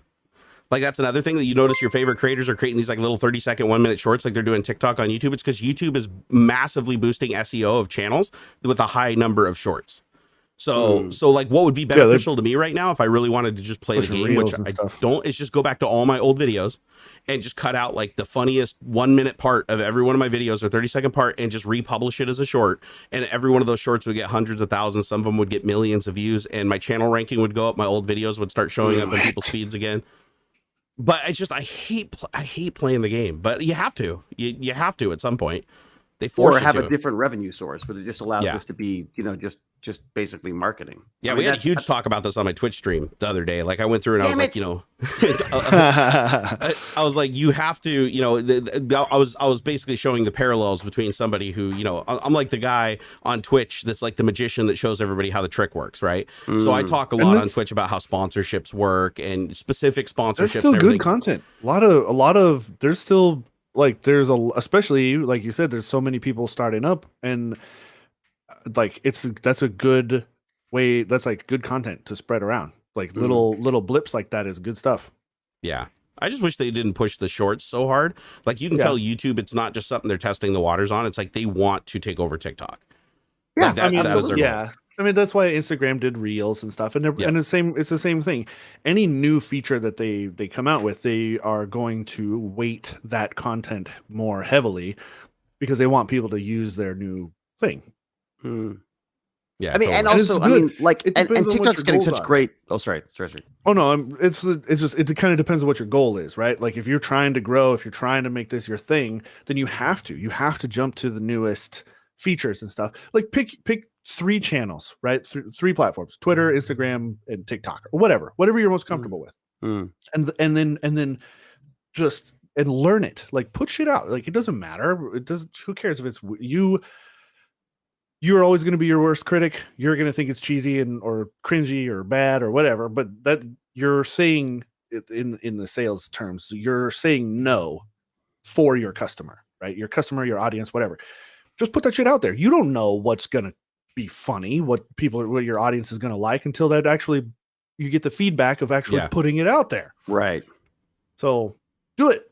And the other thing is just making good content isn't enough anymore. I run across good content that people send me message to. It gets like, 50 views.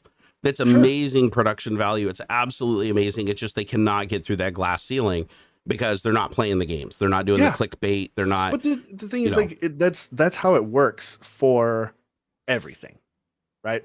If you're going to start a business in selling flowers or whatever, there are certain formulas and certain frameworks that work. Like you may not like it, but clickbaity titles work. And it doesn't. Well, that's just marketing. I mean, that just makes sense to me. Like, you're not going to say this is a stream where we just talk and it's boring. The thing is, the thing is, you only notice like the egregious clickbaity stuff, like the stuff that really stands out is like, oh, that's shit. Like you're not going to believe how bad these Stargate people look now. Like that kind of thing. Exactly. Like that's played out and old. But I think Veritasium did a great video on like the YouTube thumbnail / title thing, and he breaks down clickbait is bad when it doesn't deliver on the promise of the initial like offering, right? Yeah, like you won't believe blah, blah, blah. No, I'm going to totally believe that these actors from 40 years ago are probably pretty messed up. I'm totally going to believe that, but it doesn't deliver, right? But the stuff you don't notice, the stuff that works when you do click on it, that's still using those like formulas, those sort of like mindsets and stuff, and it totally works. It does work. Targeted advertisement works, and it seems weird and scuzzy, but it's only the stuff that you notice that feels weird and scuzzy. The stuff that actually works, that is like makes it, that actually delivers on the promise, you don't mind. You don't feel it because it worked. Well, and also it depends what you're like. I mean, again, like I feel like sure, there's a million different ways you can make money on the internet, and money in many different ways. But do you want to be? I don't want to be dealing with algorithms. I don't think my power is in trying to screw over positioning in search engines. It makes more sense for me to be doing stuff that ties into the things that I'm interested in and to the areas that people know me for, right? Like I'm not going to start doing a lot of romance talking about romance. I mean, first off, I have no interest in it, even if it's got a massive market. I don't care about that. You know what I mean? I'm going to stick to sci-fi because that's what I love and that's what I do. So no, and that's fine. Like the riches are in the niches, right? Like that's it's okay to like focus on the as far as topic goes, but when it comes to marketing, like there's stuff that works and it works for a reason. And good marketing, you don't notice it. Yeah. It feels completely natural, and you like it. But and it's bad marketing, and that's why we're flooded with a lot of bad marketing. Yeah, we are. Is the thing. But like, there's good marketing stuff out there, and it works.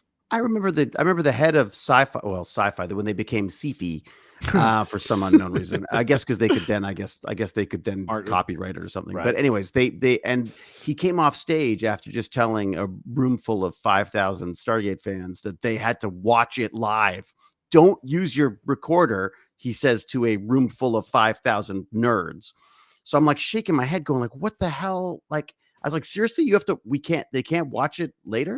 And he goes, yeah, I mean, like, how do you do it, man? How do you deal with this stuff? Like, how do you make people watch ads? And I was like, make good ads. Yeah. You make really good. I'll watch every freaking movie trailer. I'll watch it multiple times because there's production value. There's stuff I want to see. You make crappy ads like they show on Sci-Fi half the time. Forget it. You know what I mean? Yeah. No, there are ways to do ads, like, and this there is a talent for it, but a lot of the marketing companies now don't let you do it. Right. So that's another big problem is these marketing companies, they'll send you a message and they send you like the talking points and they hold you with like on a really tight rein. That's why you see every influencer having essentially the same ad, the same message. Like the Raycon is really terrible about that because they know their product's a piece of garbage. So they're like, you have to say these talking points. It's the best thing you've ever heard, and it's half the price of the nearest competitor, which is like none of that's true. But you have to hit those talking points, and if you don't, they'll make you redo the ad because they have to watch it before you integrate it into your video. That's part of bad. That's part of bad marketing. That's bad marketing, like, especially in my opinion, especially in this point where we're at with influencer marketing, in that sense, where you can't. That's old people, right? Just or people who are still operating on an old framework, like of celebrity endorsements, right? Like you come on and you've got your whatever your infomercial, yeah. Oh, hey man, the Rock he loves this thing, so you should buy it too. And making them read the script and stuff, and it totally misses the point of why an influencer is popular. Like it's because of their personality or the way that they offer their thing, right? And I think it's shifting. At least I know from my point of view, and the dabbling of marketing that I get into, like at work and stuff. That's how we do it. Is like there's a few bullet points that we'd like you to mention. But how you get those things out there, that's on you. There's a reason you have 1 million+ views on your YouTube and every video you put out. And so we're going to trust your process. Like we let you do your thing. Well, once you get to a certain size. Oh, did I lose you guys? No, I heard something. I can hear something. Oh, that was weird. Like the video locked. Oh, Aux dropped out. He probably something probably blew up. He'll be back. No, I was going to say with the marketing stuff. Oh wait, we are actually dropping a couple of frames here. Hold on, let me do a real quick check here. I mean, you're still coming in fine. I can hear you fine. Yeah, no, everything's good. It's got to be the server. So like with advertisements, there's some guys that do it really well, but you have to be like of a really large size before a company will hand over creative control to you. Like a good example is Internet Historian. Somebody mentioned him in chat. I love Internet Historian. His videos are absolutely hilarious. And the way they let him do his ads, he basically like rails on the product. He's super hyperbolic. He basically makes it like super ironic and then just ends like, hey, if you want to help the channel, go buy this. You know, and it's like, but the way I wish everybody could do it that way. But I would not be allowed to do it that way. Like with me, because the marketing company would step in and go, no, you got to hit these bullet points. And you got to do this. And you can't say anything that could be seen in negative view. But he rails against it. But the thing is, his content is designed for that. Like they know his audience likes people making fun of stuff because he makes fun of like everything. Rick and Morty making fun of like their ads are freaking brilliant. Yeah, exactly. Again, because they're fun. They're making fun of themselves. They're self-effacing. I love that stuff. They should let everybody do that though. Like it'd be so much better if they just let everybody advertise like that. Oh, sorry, he's on the phone. What happened? Your computer explode? Dude, yeah, man. I think my pump died. my machine just overheated. No. Yeah. Well, like I had noticed in the OBS Ninja thing, it was like your CPU is maxed out. Like I'm like, dude, this is cheeseball processing. What do you mean my CPU? And yeah, I think my AIO is dead. Oh damn, dude. We want to bring you tech talk so bad we killed AuxxZ's computer to do it. Yeah, sorry about that. I think it's because you were dissing the marketing. That's why. It's funny because like I'm knee deep in this stuff. But yeah, oops. Okay, so please save Aux, buy his space, rent the space, Please. so he can get a new water pump for his. What is it? What is it? Liquid cooling for it? What is Yeah, it? it's an AIO, like it's an all-in-one liquid cooler. Yeah. Yeah. Wow. My bad. Sorry about that. Yeah. Jeez. It feels so much more live and real now though that you're on the phone. Right. Yeah. What does chat suggest for the best very low profile air cooler? And I'm talking it's got to be 50 millimeters or less. Oh, so no giant Noctua? No. Darn. Because I have a whole mess of big Shuriken 2s, and they're like 58 millimeters high, I think, and it's too tall. I need less than 50 according to the specs, I think, on this case. Hey, someone's offering to send you a Corsair AIO. I think that's the one that failed. Well, I'm totally just messing around. I have no idea. You have to do a little triage later. Yeah, it's okay. I'll figure it out. Hey, Richard, thank you for the $5 super chat. He said, could be the fact that we talked about things like pedo death race. No, I don't think that's why he died. Yeah. No. Why we're not getting more viewers and natural organic reach on the stream? Pedo death race isn't like a big search term. Isn't that what Mr. Beast just did? Well, basically. Yeah. Uh-oh. Oh, whoa. Okay. Getting that extreme close-up. Sorry. Hey, Gimpy, thank you for the $5 super chat. Happened? He said, David, did you tell the fellas you caused an explosion making cocktails? Oh, cool. I had a little accident. It was off camera, so I could deny it all. That's cool. Yeah, we were doing the Nightmare Alley Cola with Cooking with Q. He had me. I never used. I have like what is it called, the Soda Stream thing. Yeah. And I've never actually carbonated something that was already mixed. I just carbonated the water and I poured it or whatever I want.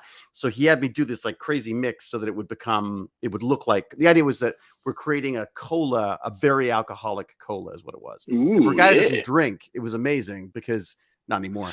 I had like half of this drink and I was like, I'm going to sit down and I had a little nap in the afternoon. I was so done. It was so good. But no, when I went to fizz the mix, I was like, it's not really getting fizzy. And then I was like, oh, it's just foaming. And so I had to, because I was set up like right here in front of my computer, I was like, this could go really badly, but everything is slightly sticky now. I have a bathroom just back there. And it just literally, when I opened it up, it just went, so like the bathroom was just like covered in sticky, sweet nightmare. Did it like blow the seal on the Soda Stream or something? No. It was just to get it out of, to actually unscrew it and to pull it from the device. It just went everywhere. Yeah, I have a Soda Stream. I haven't used it in forever. It was one of those niche things where it's like I used it like crazy for probably like 4 months and then just like put it away. I freaking love the thing. I'm like, I have to sort of force myself to drink like non-fizzy water now because I'm so used to having my little fizzy water. Your darling, fancy drinks. Why don't they have fizzy in the taps, darling? Actually, you probably could, couldn't you? You probably could. I'm sure they do in England somewhere. Let me see. I think I have a link for that. Sorry, talking to myself. Outside voice. Is Abe Mechanoid in chat? I didn't see him. Hold on here. Was he the one that offered the AIO? Or who? It was Jeff something. Oh, it was Jeff. Okay, never mind then. Yeah, because I was gonna say Abe Mechanoid. He's a local yokel. So I mean, I'd much rather switch to air. I only use this because I didn't have an air cooler that would fit. But liquid looks so good. Nobody sees my computer. Yeah, but you do. You know it's there. Yeah. No, I like that it works and doesn't die in the middle of my TV show. Well, there's that. Yeah, that's true. Oh my God, everyone's in love with this microphone. It's so funny. My son made me buy it because not made me. My son researched it. Well, it sounds good, and it's also like I just said, I bought it for the bling, and I stayed for the features because it has. So you've got gain on it. So the bottom part here has gain.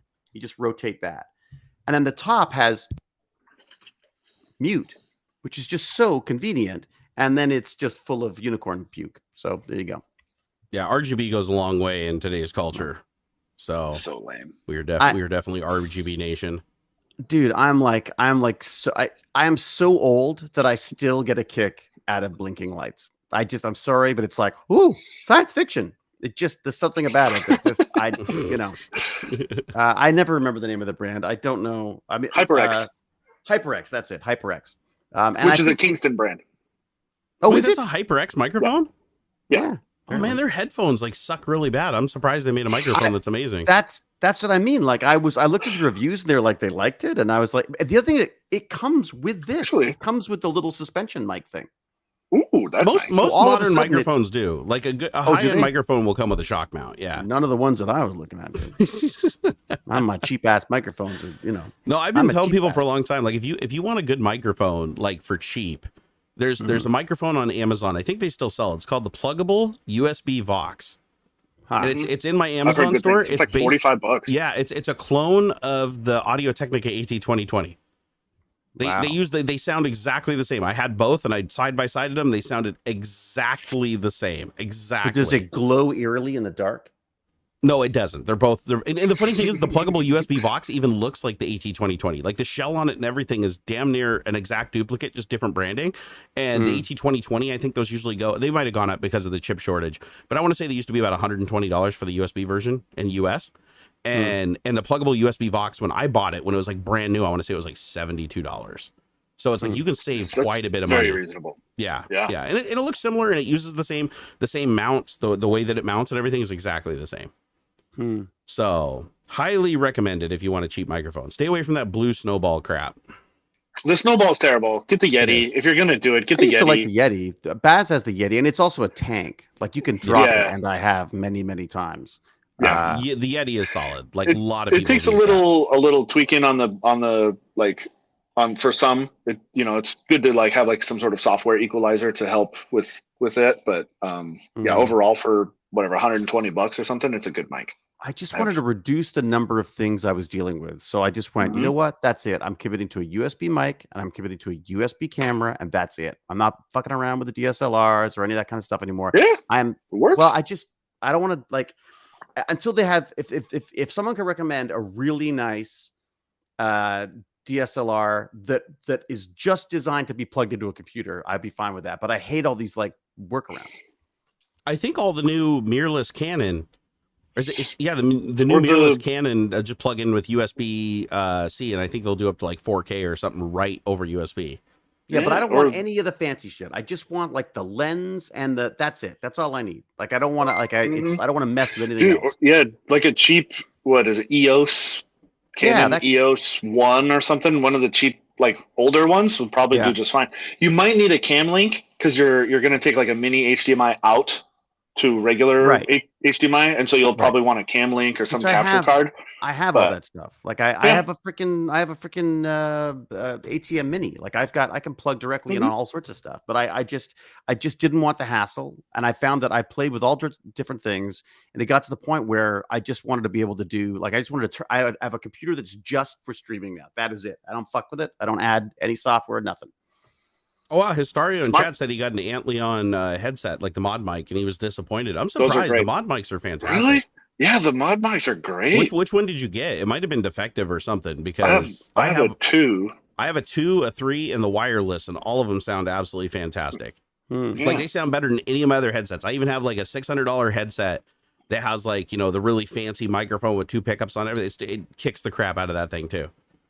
I mean, it's not going to be as good as this, right? Obviously, it doesn't have this huge pickup. This is a $350 but it's better microphone. Than like a built-in, like your cheeseball headset mic that comes built into your Razer Kakarichas or whatever. Yeah, totally. Hey, Trigger Brand, thank you for the $5 super chat. He said, I really enjoy the content in your older videos, Barnacules. Maybe you can make some shorts with the same content. I'm considering it. I liked your older, funnier stuff. Yeah, I liked you when you were younger and less fat and way happier. Yeah, welcome to being an actor. Like, I agree with you guys. Like, me too. I missed that guy too. Every time I look in the mirror, I'm like, where'd he go? And then I'm like, ah, damn you, time. If only I had a DeLorean to run me over with. Just kidding. Dude, wait till you're 53 and they do a freaking face cast and you go, who's the old man in the plaster? And you're like, oh man. I don't know, man. You had some pretty sexy pecs going on though, man.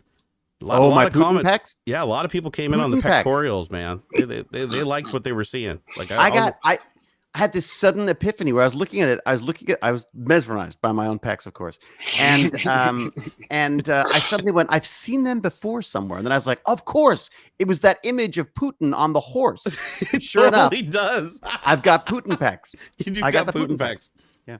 In fact, I want to make a little emoticon or something of Putin pecs for me to use on the channel. Dude, channel. You should have done like the Dwayne Johnson, where you like, makes his pecs pop up. You should have done that. I can make mine wobble. That's all I can do. I'm like a Jello mold. Oh my god, that'd be funny. AKA Fuzzy said I liked you on the e-bike. I gotta get to riding the e-bikes again. I don't know if I'm gonna do it until winter's over though, because it's colder than balls outside right now. But it's so chilly. Dude, it's like suddenly plus 14 here. It went from minus 10 to plus 14 in like a day. Wow. Yeah. It's like freaking spring out there. The trees are bursting with like flowers and crap. And yesterday it was like I was sliding on ice. I mean, it's insane. You know what? I figured out how efficient my hot tub is though the other day. So I walked out and I pulled the top off of it and it was down to 76 degrees. And I was like, no, because the heater kicked off because the water level got too low. And so I didn't know it kicked off, but I hadn't used the hot tub for 2 days. And in 2 days, it only dropped the temperature when it's almost freezing outside. It only dropped the temperature from 102 down to 76 in like 48 hours. Damn, that's pretty good. Damn good insulation to only have that much heat drop over that period. I was surprised by that. Like I figured like, if the power goes out or something like that in the winter that like, after a day or two, it's just going to freeze over and I'm gonna have to go out and like pull the plugs on it or it's going to blow a freeze plug or something. But no, I don't think that's the case. I think it holds its temperature so good and it's so insulated that it'd probably take. Well, it only needs to be just warm enough to stop it from freezing too, right? Yeah. It just has to be 1 degree, right? So it's sea level. I think doesn't it change at different altitudes or something like that? Imagine. I mean, boiling point does. So why wouldn't the freezing? Yeah, and then one like direction or another. Salt water doesn't freeze until it gets to like you have to be really, really cold to freeze salt water. I know that because it has to be like so cold enough that it basically pushes the salt out because the ice is like fresh water. Because I've done that before. I've actually took a piece of ice out of salt water once and was like sitting there licking. I was like, man, this is salty, and then it wasn't salty anymore, and I was like, huh. It's kind of weird. How does that work? I don't know. I'll have to look that up sometime and see how the hell you freeze something and it freezes the water and somehow pushes the salt out. Like I find that weird. You'd think the salt would just be frozen into it in suspension, but it's not. It like gets purged. I don't know. Does anybody know how that works in chat? Like is it just separating somehow? Like is the salt water as heavier, it freezes, so dropping? It's like I don't know. But the salt. The funny thing is when salt dissolves in water, it actually goes into solution. It's not like it just gets smaller granules. It literally changes the characteristics of the solution. So I'm like, how does it get so cold that it freezes the water out of that and kicks the salt out of it when the salt itself is a liquid at that point? So I don't know. That's one of those probably weird physics questions. Yeah. But, what's it? Molecular lattices. Salt water is -32°C. Yeah, because like when we were up in Alaska, I mean, there's like big chunks of ice everywhere. And there's you can see even frozen surface on calm water. Like it will freeze at a certain point. It's got to be colder than hell, though. I don't know, man. Crazy one of those questions. Hey, you guys want to talk about this Mercedes-Benz starting to make Elon nervous? Well, you were saying a while ago, you're the one who said, was it you guys who were saying that they've always been ahead of the game on this stuff? I mean, yeah. I mean, I knew way back, like it was like the late 90s. They were like the first ones to produce the variable cruise control. Like they had a short range radar in the front of the vehicle and it would maintain a certain distance. That was Mercedes and Volvo, I think. I remember Mercedes C-Class, I think, was one of the first ones to have it commercially. They had them in the semis too. I remember that. Yeah. And then so I'm not surprised, honestly, that they might actually be ahead of the game. I just love it. I love the idea of it. Like just that you could actually because this would just think about the number of accidents this would solve. Like idiots who are texting or talking or eating their dinner while doing their nails while they're driving. I mean, LA was just watching. I was just in amazement. Watching people trying to drive while doing all the wrong things. You know what I mean? Well, the Mercedes system is limited though. Like it only works up to 37 miles an hour. Right. So after But that's that, What? fine. So what? That's when So- you need it. Like surface streets? yes. So you were saying before it was level 3. So It's only level what is 3. that? So, What I don't know the different levels. So let's see. Okay, so I think they describe it here. It says on Thursday, Mercedes-Benz became the first automaker to gain regulatory approval for the so-called level 3 driving system, perhaps better called a conditionally automated driving system, meaning only up to 37 miles an hour can it be trusted. So a level 5 would be like it can so drive weird. all speeds and traverse any terrain and everything. That'd be level 5, which we don't think will ever happen, but it will. It said it's called Drive Pilot, and it debuts next year, and the S-Class and the EQS sedans, allowing the car to drive themselves up to 37 miles an hour, 60 kilometers an hour in heavy traffic on geo-fenced stretches of highways. So it also has to be on highways that they've approved this to be enabled on. Right. So this is less of a Tesla killer than I thought it was when I looked at the That's so article. weird that they would start with slower speeds. You would think that they would restrict it to like freeways with where everybody's heading in the same direction. There's no side streets, there's no stopping, there's fewer variables. Yeah, you're going faster, but there's less to be worried about. Like accidents happen in your neighborhood more often than they do on like a freeway. And I don't know if this is like, oh, we're going to test the worst case scenario side of the deal, or it seems to me like, oh, you're getting onto the M1, you can let go because now you're over 60 miles an hour and you're just a part of the flock essentially. Like it seems to me like it would be easier on every level to do freeways or than like surface streets. It seems very strange. They say why. They do say why in the article. So they say basically level 2 is what everything already has, right? Like that's what Tesla has, level 2, and that's where a car can steer and brake and accelerate and follow traffic, on one road, right? Without like turning and going down different streets and stuff like that. So that's level 2. And the thing is, but level 2 requires that the driver always remain attentive and the driver always remain responsible. The difference with the level 3 system is you are legally allowed to take your eyes off the road. So as long as you stay under 37 miles an hour, you can climb into the backseat and take a nap if you want to, and it's technically not illegal. Which is what I like. So that's level 3. So that's what makes this remarkable, even though it's slower speeds. The reason that they're not doing above 37 miles an hour is that would require them to be a level 3 system. Or sorry, that'd be they'd have to have the driver not paying any attention where they normally would be, and you're going so fast that the stopping distance increases like exponentially with speed. Sure. So if something jumps out in front of the car, something at 37 miles an hour, the stopping distance is a couple lengths of the car, not sliding a football field. But that just further, in my opinion, supports the idea that you should be focusing on these higher speed applications, because what are the odds of something just jumping out that you aren't aware of within a certain, few meters distance away from your vehicle? Like you've seen those behind the scenes looks of how like a Tesla decides when to change lanes and stuff. It's aware of like pretty far, like 2-3 cars ahead all around. Yeah. But it's only using cameras now, right? It's not using the LiDAR anymore. Lasers. These Mercedes. Yeah, that's right. They switched from lasers to cameras. But the Mercedes is using all the stuff, LiDAR and all sorts of stuff, right? Great. Wow, it seems a weird, just a confusing direction to start from. So their cars use a combination of radar, cameras, LiDAR, microphones to detect emergency vehicles, moisture sensors so that they can figure out the braking distance on the road. Oh, so it's not like about if it detects that the drivers wet themselves. Exterior moisture. And then it says it has a high accuracy GNSS, which locates the car on an HD map. So they have like next generation GPS that can locate the car within like inches. So they have a lot more telemetry on the car than Tesla does, because Tesla is mostly cameras now. Like they used to have LiDAR like on the early versions, but no, it's all cameras now.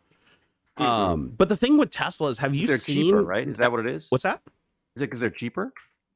Yeah, I'd imagine it's way cheaper to do just stereo cameras or a single camera and just extrapolate, imagery than it is, because you have the processing power, right? It's like you needed the LiDAR before to be able to figure out what distance is, but now you can figure out distance from a camera. Especially if you're projecting like an infrared. I don't know if they do infrared projection on Tesla, but there's lots of ways that either with 2 cameras or 1 camera and an infrared projector, you can determine distance to every object without a LiDAR. I feel like, to me, the advantage of the whole LiDAR thing is that you become a better informed driver than you were as just a human, right? The idea that LiDAR could see ahead of you in a way that you couldn't seemed to be that was the gold standard for me. The idea that you would see bicycles coming before you would if you were looking for them. Like, I mean, that's the kind of stuff that you'd want. And also, I think like the high speed stuff, like I'm with you, Aux. The idea that we were never designed to operate at 100 miles an hour or whatever it is. No, you know what I mean? We're not. Whereas the machines, your reflex is terrible. Yeah, and the machines are so much better. I mean, that's freaking slow for them. You know what I mean? Mm-hmm. Their reaction time is so much better than ours will ever be. Yeah, the computer can do tens of millions of computations in your reaction time. Yeah. So before you even started to react to it, the computer's already like determined 5,000 scenarios to get out of it.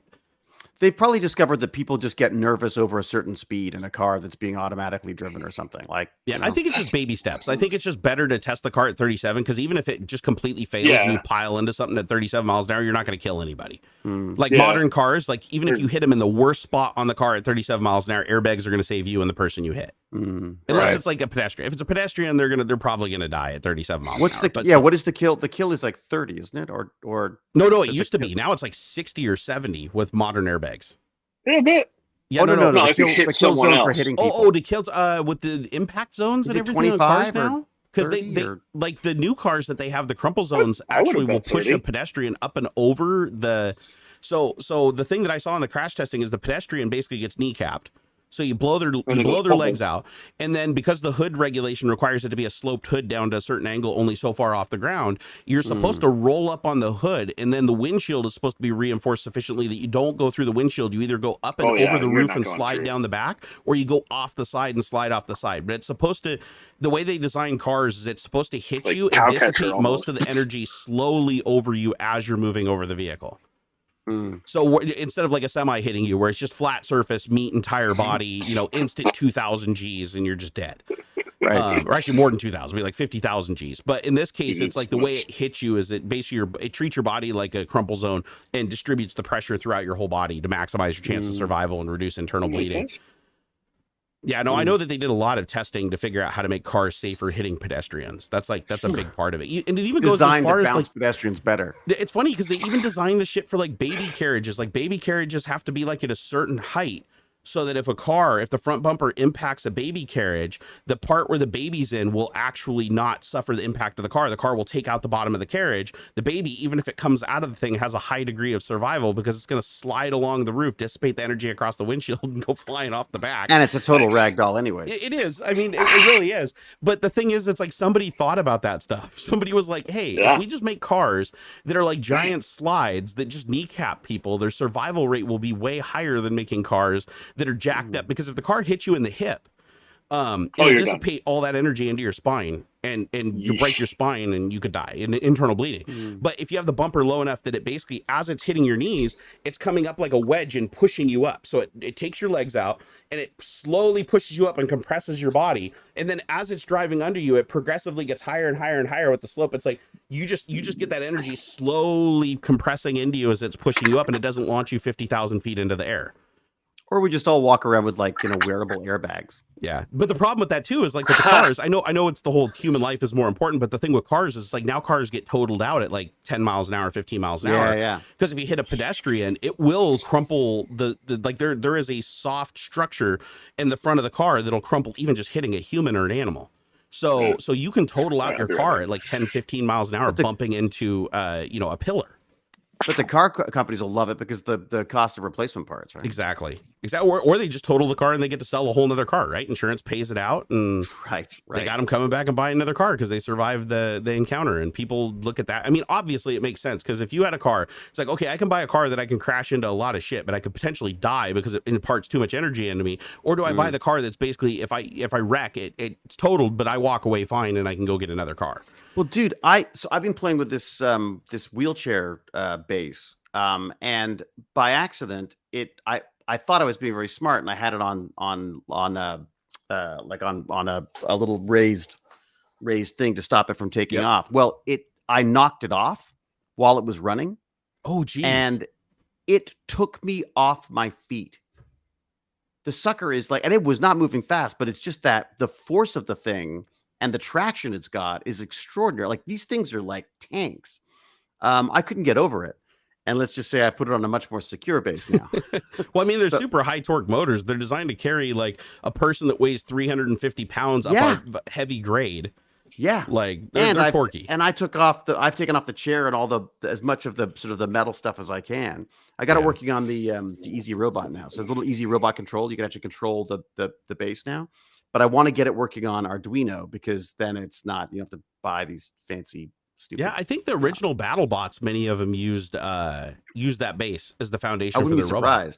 Yeah, because they were really cheap. Like you could find them in wrecking yards and stuff like that. But now they use like the super high torque DC motors with gearboxes because the torque that they can create is just like insane. Like because if you can get one of those RC motors that spins at 50,000 RPM or whatever, and then put it through a gearbox, you end up getting a bot that's like really, really quick, but lighter weight. Yeah. You don't have that big heavy motor like you do, like the high torque motors, and those bases are really heavy. And now BattleBots have weight restrictions, right? Like for each class. So in order to meet BattleBots still like a thing? Is it still like a show or something? Are they still making? I haven't seen it on TV in forever, but I know they still do it. Like I know people that still actively build BattleBots and go to competitions and stuff. I just don't know if it's like a televised thing anymore. Right. I'm surprised because that just seems like the best entertainment ever. Like just like awesome. Robots beating the shit out of each other is just like, to me, that's great. Yeah, I just watched a YouTube video the other night where somebody got disqualified from a tournament because they built a BattleBot. They're like really strict on the rules because they've learned things, through trial and error, how powerful these bots can be. And so they require certain things, like at certain weights, your weapon can only be so much diameter. It can only spin at so much speed because they can compute the force based on the weight and everything. So there was a robot on there that had this giant spinning, like, metal plate that was like this thick. And it was like 5 feet across to the max. And they spun it up. It took forever to spin up. So you had to avoid the enemy for like 30 seconds. But once it got up to total RPM, it sounded like it was literally just going to take off and fly into the audience.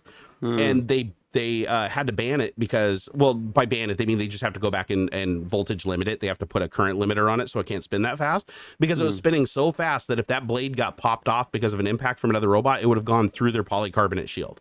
And would have killed someone in the audience. Would have killed somebody in the audience. Yeah. So I was like, oh my God, these BattleBots are getting like super, super OP.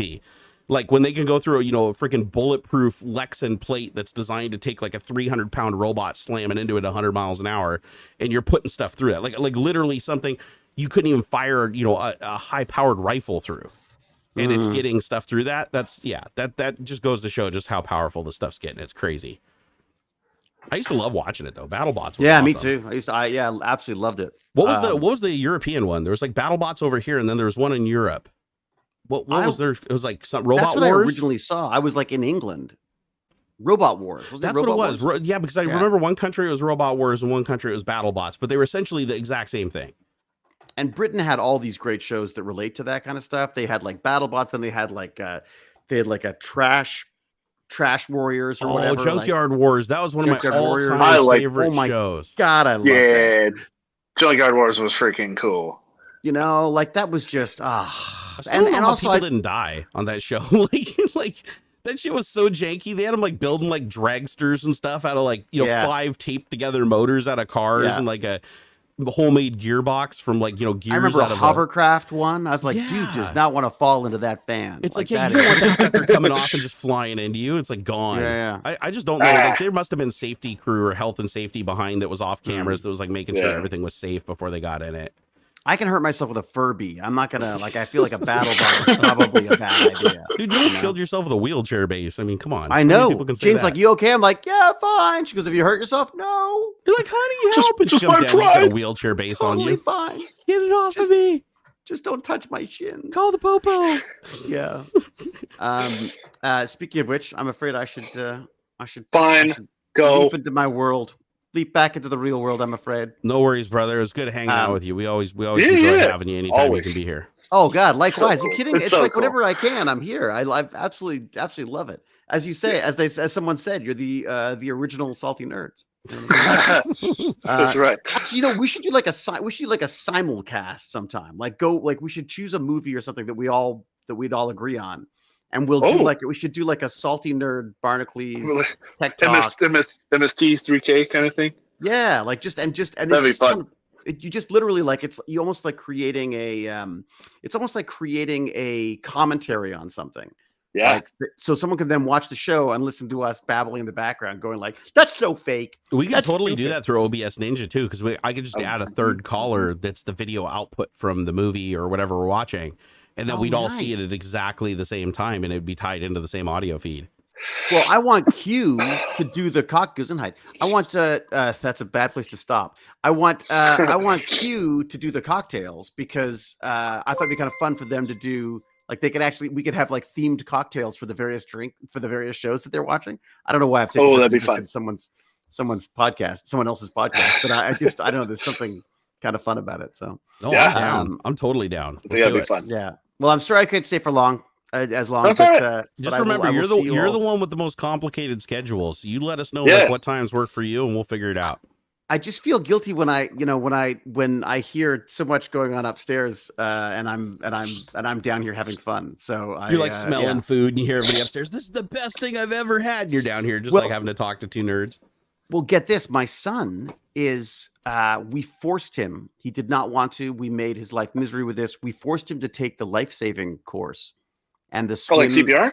Yeah, it's like a CPR thing, and also what's it called? The bronze shield or something, the bronze star. I don't know, it sounds like a freaking, but it's basically like it means that he has to take one more course when he's 15 and he could be a lifeguard, which is like, cool. Which I said, like, even if you're not a lifeguard, I said, it just looks so good on a resume. I said, like, I know it sucks this weekend because you're spending 8 hours in a pool Saturday and Sunday. Oh, darn. But in the future, I was like, this is going to get you work without you even having to do anything. So, my health has been so bad lately. I actually have a defibrillator now. Do so you? I have an one of them AED things? Yep. Yikes. Yep. So that if my heart stops, my wife can just slap 2 pads on me and the machine will figure out what to do. She doesn't have to do So anything. Baz knows how to use that now.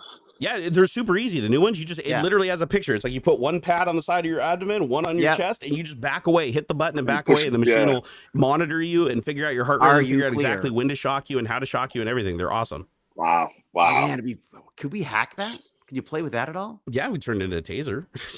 I mean, you probably need another one though. Defibrillators are only good for 2 things: either bringing you back to life or killing you. That's like all they do. It's they're basically a momentary switch for human life. Because if your heart is moving and they hit you, it stops your heart. If your heart is stopped, then it jolts it back into life. So it's cool because the old ones you had to push the button and actually check the pulse and then hit it with the charge.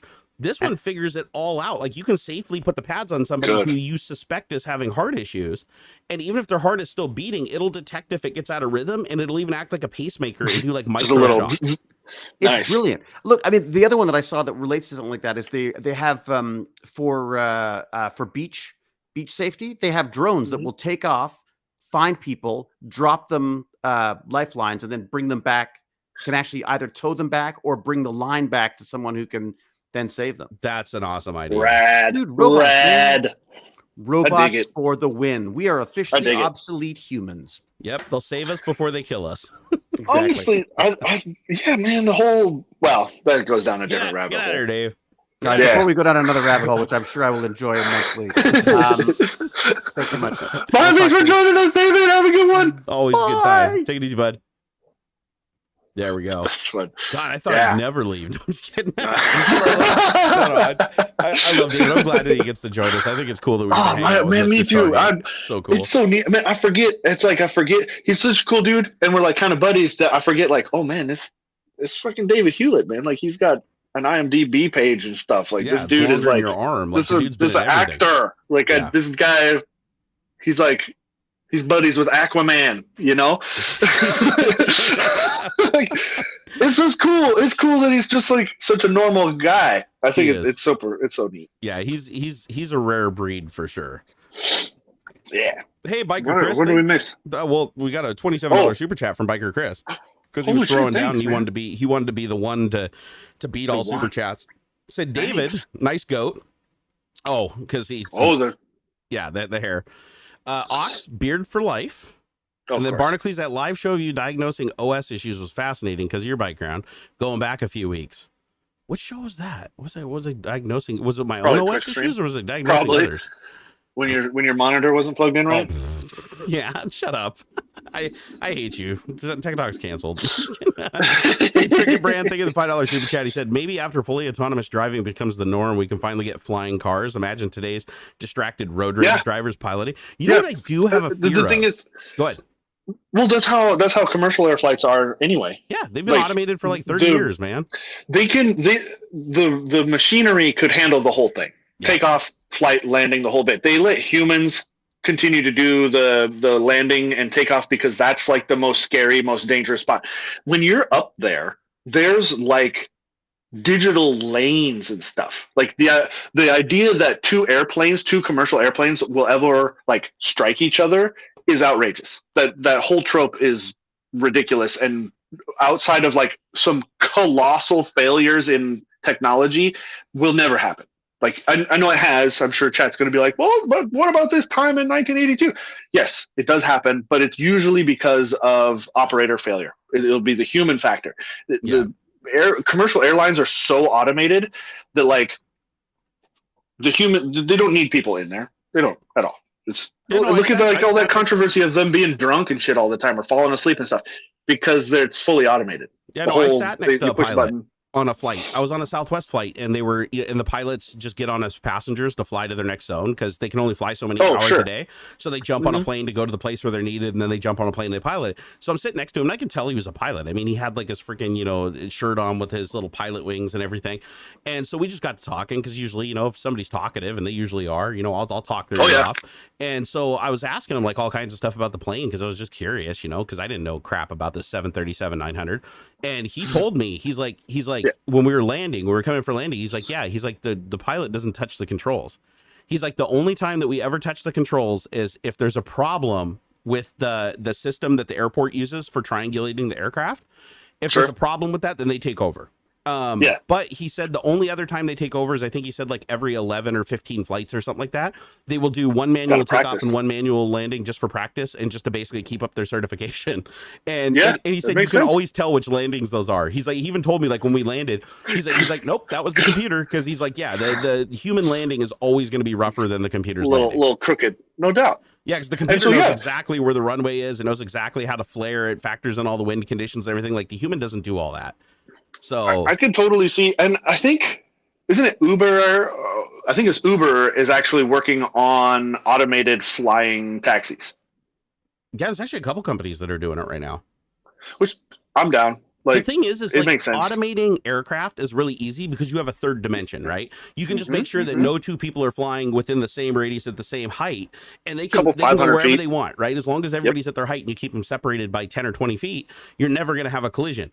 But the problem is if everybody moved from cars into the sky, it would like give you a lot more space, which means it'd start out sparse, but eventually once everybody had flying cars, you would get to the point where it'd be kind of dicey to control all that. But the idea being is if everything is out of the human's hands at that point, like you're only allowed to fly in certain heights automated, then they can literally have those things just, ass to tail or face to tail, face the tail, just like flying around in these giant strings.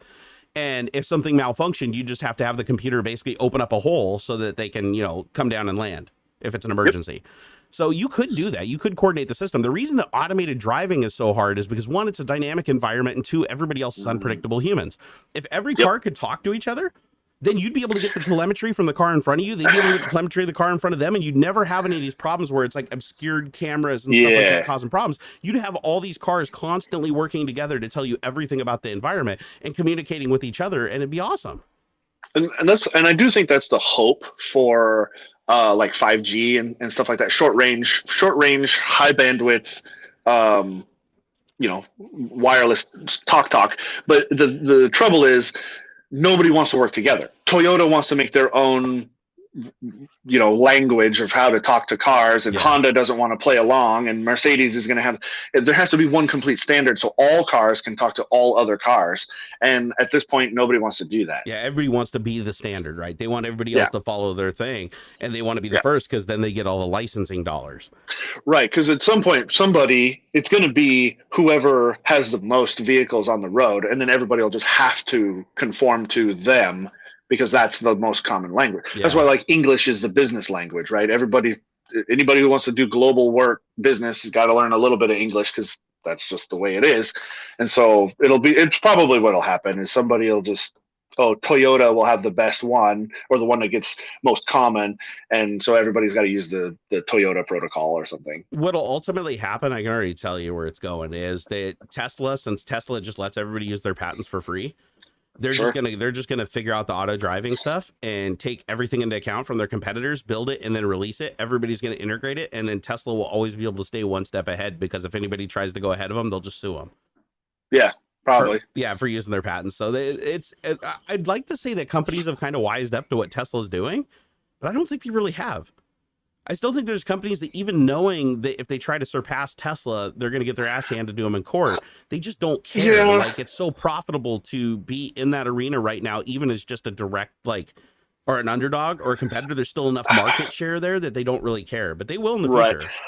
I do think too, though, that like the big guys, Ford, Toyota, Mercedes, they probably aren't gonna fall for that. They want to have their own proprietary stuff because they don't want anybody telling them what to do. Sure. I could see where somebody like Rivian, or the other truck. Electric truck, I bet they are probably piggybacking off Tesla quite a bit, because like the indie guys have nowhere to start. They don't have the capital to come up with their own stuff, so they have to use whatever they can get cheaply and easily available. But dude, Toyota's dropping like billions into their automated stuff. Mercedes probably the same, $10 billion probably, or like huge chunks of their budgets are going towards this too, because everybody wants to be the name. Yep. And so they're not going to want to risk somebody being able to come in and say, oh, you're using like the whole Waymo versus whoever the fuck for the taxis, right? Something about their LiDAR stuff was stolen from some other company or something like that. Nobody wants to fall back into that kind of a trap. So the big guys who've got the money are going to do their own proprietary stuff. And Totally. Hey, Russell, I saw Russell in chat. He said, anybody know how to properly dispose of an old bulging LiPo from a cell phone? I just keep it in a little pie tin and sand. Can't exactly throw it away. No, I'll tell you right now exactly what to do with it, because I've got a little bit of experience. Some people may disagree with this. I'm sure. But it's, you got it. No, don't do that. Don't do that. No. Oh, Dead really? serious. Dead serious. The only, unless you have the proper equipment, unless you have a resistor laying around that you can discharge that down to 0 volts, which I doubt you do, take that thing outside and record a video of you fucking puncturing that thing. That's what the RC guys do. If you watch the RC guy community, because they don't want to risk driving home with a fucking bomb in their car. It's like, no. Yeah, but they don't how far away? Like, you don't want to. Oh, they don't blow it's up. Like, no, it's like a balloon or something, right? You can put a nail right through a LiPo. It just starts water. fizzling. You don't want to breathe the air, though. Wear a mask or run away as soon as you do it. But you want to get all the energy out of that pack, and then you can safely throw it away. So get all the energy out of it, and then submerge it in water, and then throw it away. Put a nail on a 6-foot rod, like get yourself a dowel from Home Depot, put a nail on the end of it, and then just like. And make sure you record the video and put it on TikTok, because 100%. Then get your money back, and then you can go buy a brand new lithium pack or 10 lithium packs with the money that you made. That's how the internet works. So there you go. And now you have your whole TikTok channel is you poking holes in batteries. Yep. And the thing is, I've even done it myself. It's not like super unless, like, I wouldn't recommend you do that to like, a 100,000 milliamp brick battery. But if you're talking like small phone batteries and stuff like that, all it's going to do is like fizzle and burn for like, I don't know, 10 seconds, and then it'll be all over. My car battery swole up. What should I do? Put an axe to it. Actually, your car battery won't do shit. You could literally take a hammer to that thing and nothing will happen. Lead acid. Yeah, you're just going to have a lot of electrolyte staining the shit out of your driveway and etching your concrete, but it's not going to do anything. Make sure you're wearing protection, though, because your battery's full of acid, literally. Serious. Like, it will fuck with your skin pretty bad. So I bought a motorcycle battery one time, and you got to put the acid in yourself. And there's all kind of like, warning, don't touch this stuff, it'll fuck your skin. It's bad news bears, right? I spilt a little bit on the deck, and it didn't even leave a mark. Like, it did melt my carpet. I didn't realize like I had still some residue like on the bottom of it or something, some dribbles, and I had set the battery down on the carpet, and it melted that stuff instantly. But I thought it would like attack my deck, right? Like, it's a wooden deck. Yeah. No, didn't even leave like a mark, a stain. No, I even just battery washed acid it on your away skin it takes a little while for it to start burning. Like you have to have it on there for a couple minutes, but it does. It'll irritate it and make it feel like it'll get you. Yeah. Yeah, but it takes a minute. Like somebody said that they put their lithium batteries in salt water. That actually will work too, because the salt water just acts as a resistor and will slowly discharge the battery. But the problem with the salt water technique without puncturing it is most lithium batteries have some kind of battery management system or BMS inside of them. And so the salt water will only run it down to its low voltage before the BMS physically cuts off the contacts. So there'll still be energy in the pack, and you want no energy in the pack. Even having a volt or two in that pack, if it gets punctured in the garbage, or the garbage truck compresses it, it can start a fire and actually like in the fire truck, like start a fire. So and lithium burns really freaking hot, and you'll see that when you puncture the pack, it looks like a firework. Yeah. But yeah, if you puncture the pack and then you throw it in salt water, because then the salt water's in direct contact with the electrolyte layer and the anode and the cathode, it'll completely drain it down to nothing, and it'll basically be inert. Cool. So yeah, you don't want to don't ever just throw a lithium battery away though, because when you throw it in the garbage, when the trash truck compresses it or they dump it and this happens all the time. I watch YouTube videos of it dumps where you just see fires everywhere, and the dudes are just running around putting out fires and snuffing it. It's because somebody throws away a laptop or an old laptop that's broken or something that's got a lithium battery in it, and it pops the lithium battery, and then there's something combustible around it, right? There should be, if you're in the United States at least, there should also be a local like e-waste disposal or household waste / e-waste disposal facility. Yeah, at least somewhat close by. You can probably get them on the horn and ask them to, like, hey, this is fucking weird. Like, what should I do with this? They should be able to help you out. Yeah, because they can recover lithium. I don't think it's very cost effective, but they technically can recover the lithium from the batteries. Sure. So if you can recycle it, that's ideal. But here's the thing. So the reason the RC car guys do it is because you can't just like leave a fully charged pack that's bulged and broken at the track, because that could hurt somebody. Or if it gets thrown away, somebody picks it up and tries to use it, it'll blow up their car or burn them. So you're responsible for that. But you're not going to want to drive home, because what happens if that thing pops while you're driving? Like it's literally it'll burn underwater. I mean, it'll create its own oxygen. So those fires are terrible. Lithium fires are freaking terrible. So it's better to just, in a controlled environment on concrete or something like that, or on a rock, pop it and just let it blow out. And that's what the RC, if you've ever been to an RC car track, anytime they have an RC battery that bulges like that, they just take it out and go over, set it on a rock and hit it with a hammer or punch a nail through it. And they just let it fizzle out. And then when it fizzles out, they take it over and chuck it in the garbage. Cool. So it's just a safe way to do it. And you can put it in if you have an ammo box, you can store it in an ammo box if you want, and over time it will discharge. But it also has a high degree of burning, and it might burn so hot that even inside of that tin, it could get the tin so hot that it could ignite something outside of it. So the real only safe way to store it in like an ammo can is to fill it with sand.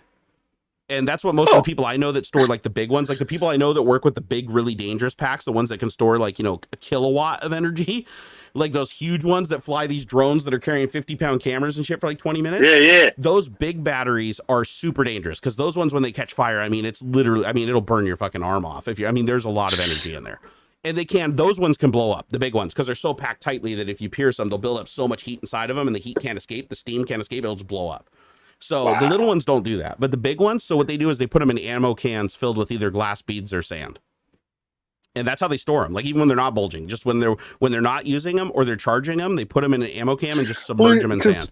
Yeah, I was gonna say, because like they can degrade and explode even without swelling up. Like you can have a bad battery and not know it, and then it overvolts or something, or some weird short happens, and then because like they don't always swell up when they're bad or I've whatever. Never had one because the problem is as soon as you short the battery, it swells.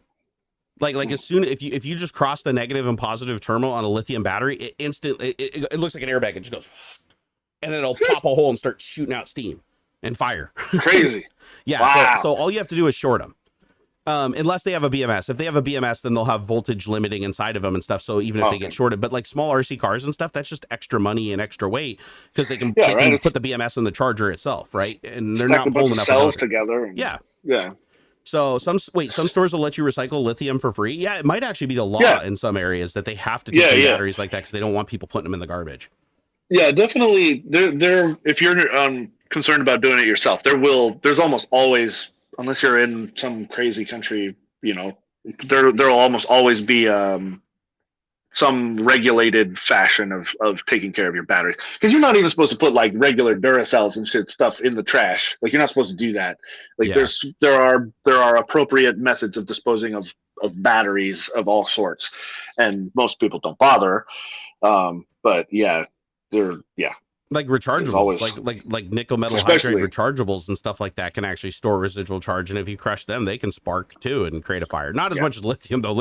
Lithium burns like it's wild. You just go on YouTube, do a search for like puncturing lithium battery, because there's people that just do it and make videos of it, and it's pretty violent. Like I burned a hole through my coffee table because I shorted a little. It was literally a gum stick battery that was like this big that went in my my little RC helicopter I used to have, and the connector came off the end of it, and I was trying to put the connector back on the end, and I touched the terminals together as I was trying to fit them into the plastic connector, and as soon as I touched them together, they instantly arced and went, and I dropped it on the table, and as soon as that it went, and it just like it poofed up like instantly, like you wouldn't believe how fast it went, and then it goes.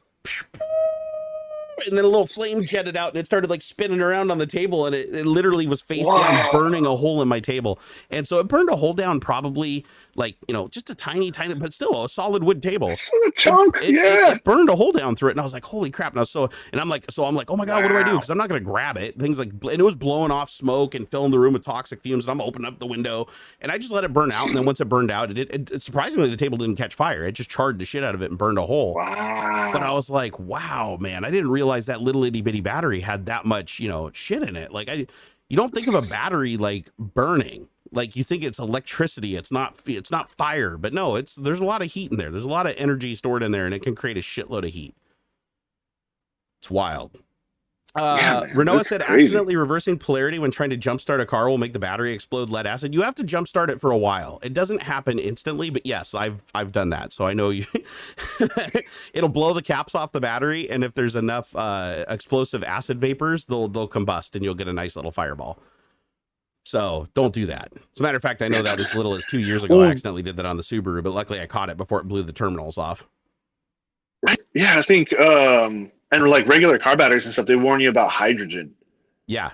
It's like, because when the acid boils inside, it creates pressure, and there's reliefs on top of the battery. That's why you're never supposed to have a lead acid battery that's not sealed in your house, because it'll basically just off gas these vapors, and they're flammable and toxic.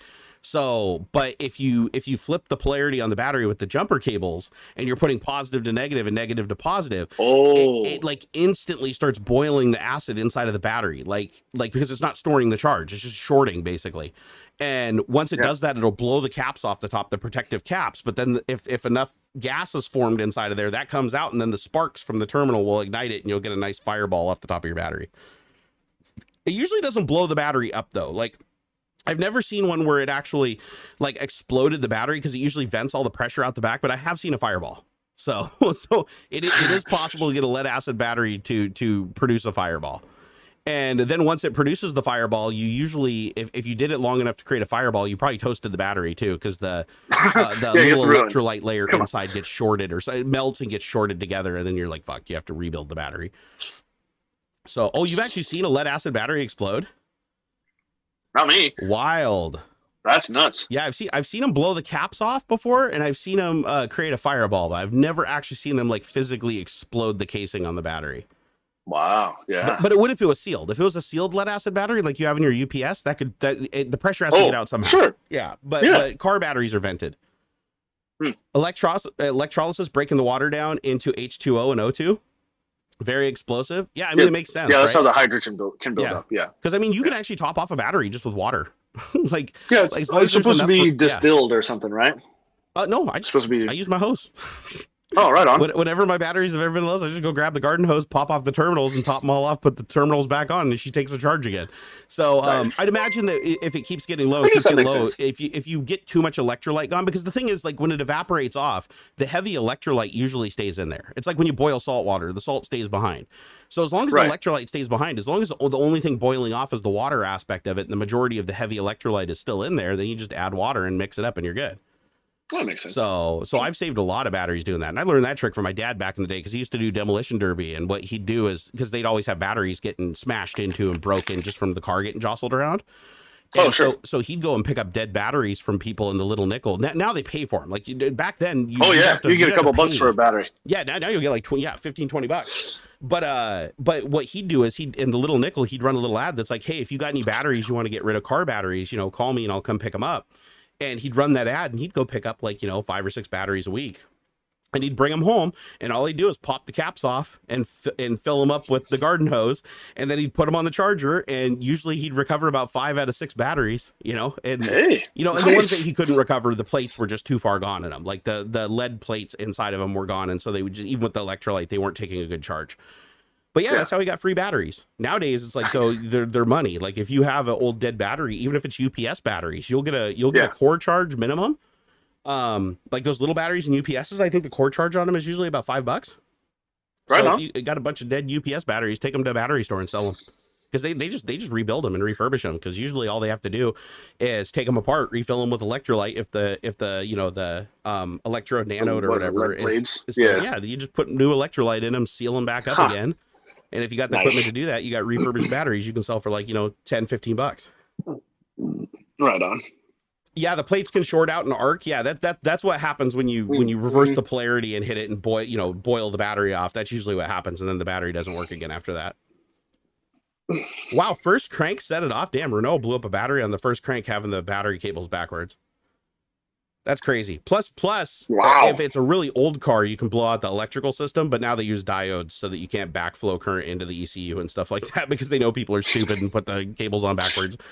But yeah, an old car, you'll destroy half the electronics in the damn thing if you put those terminals backwards. So there's a reason why they're red and black, and they try to color code the crap out of it.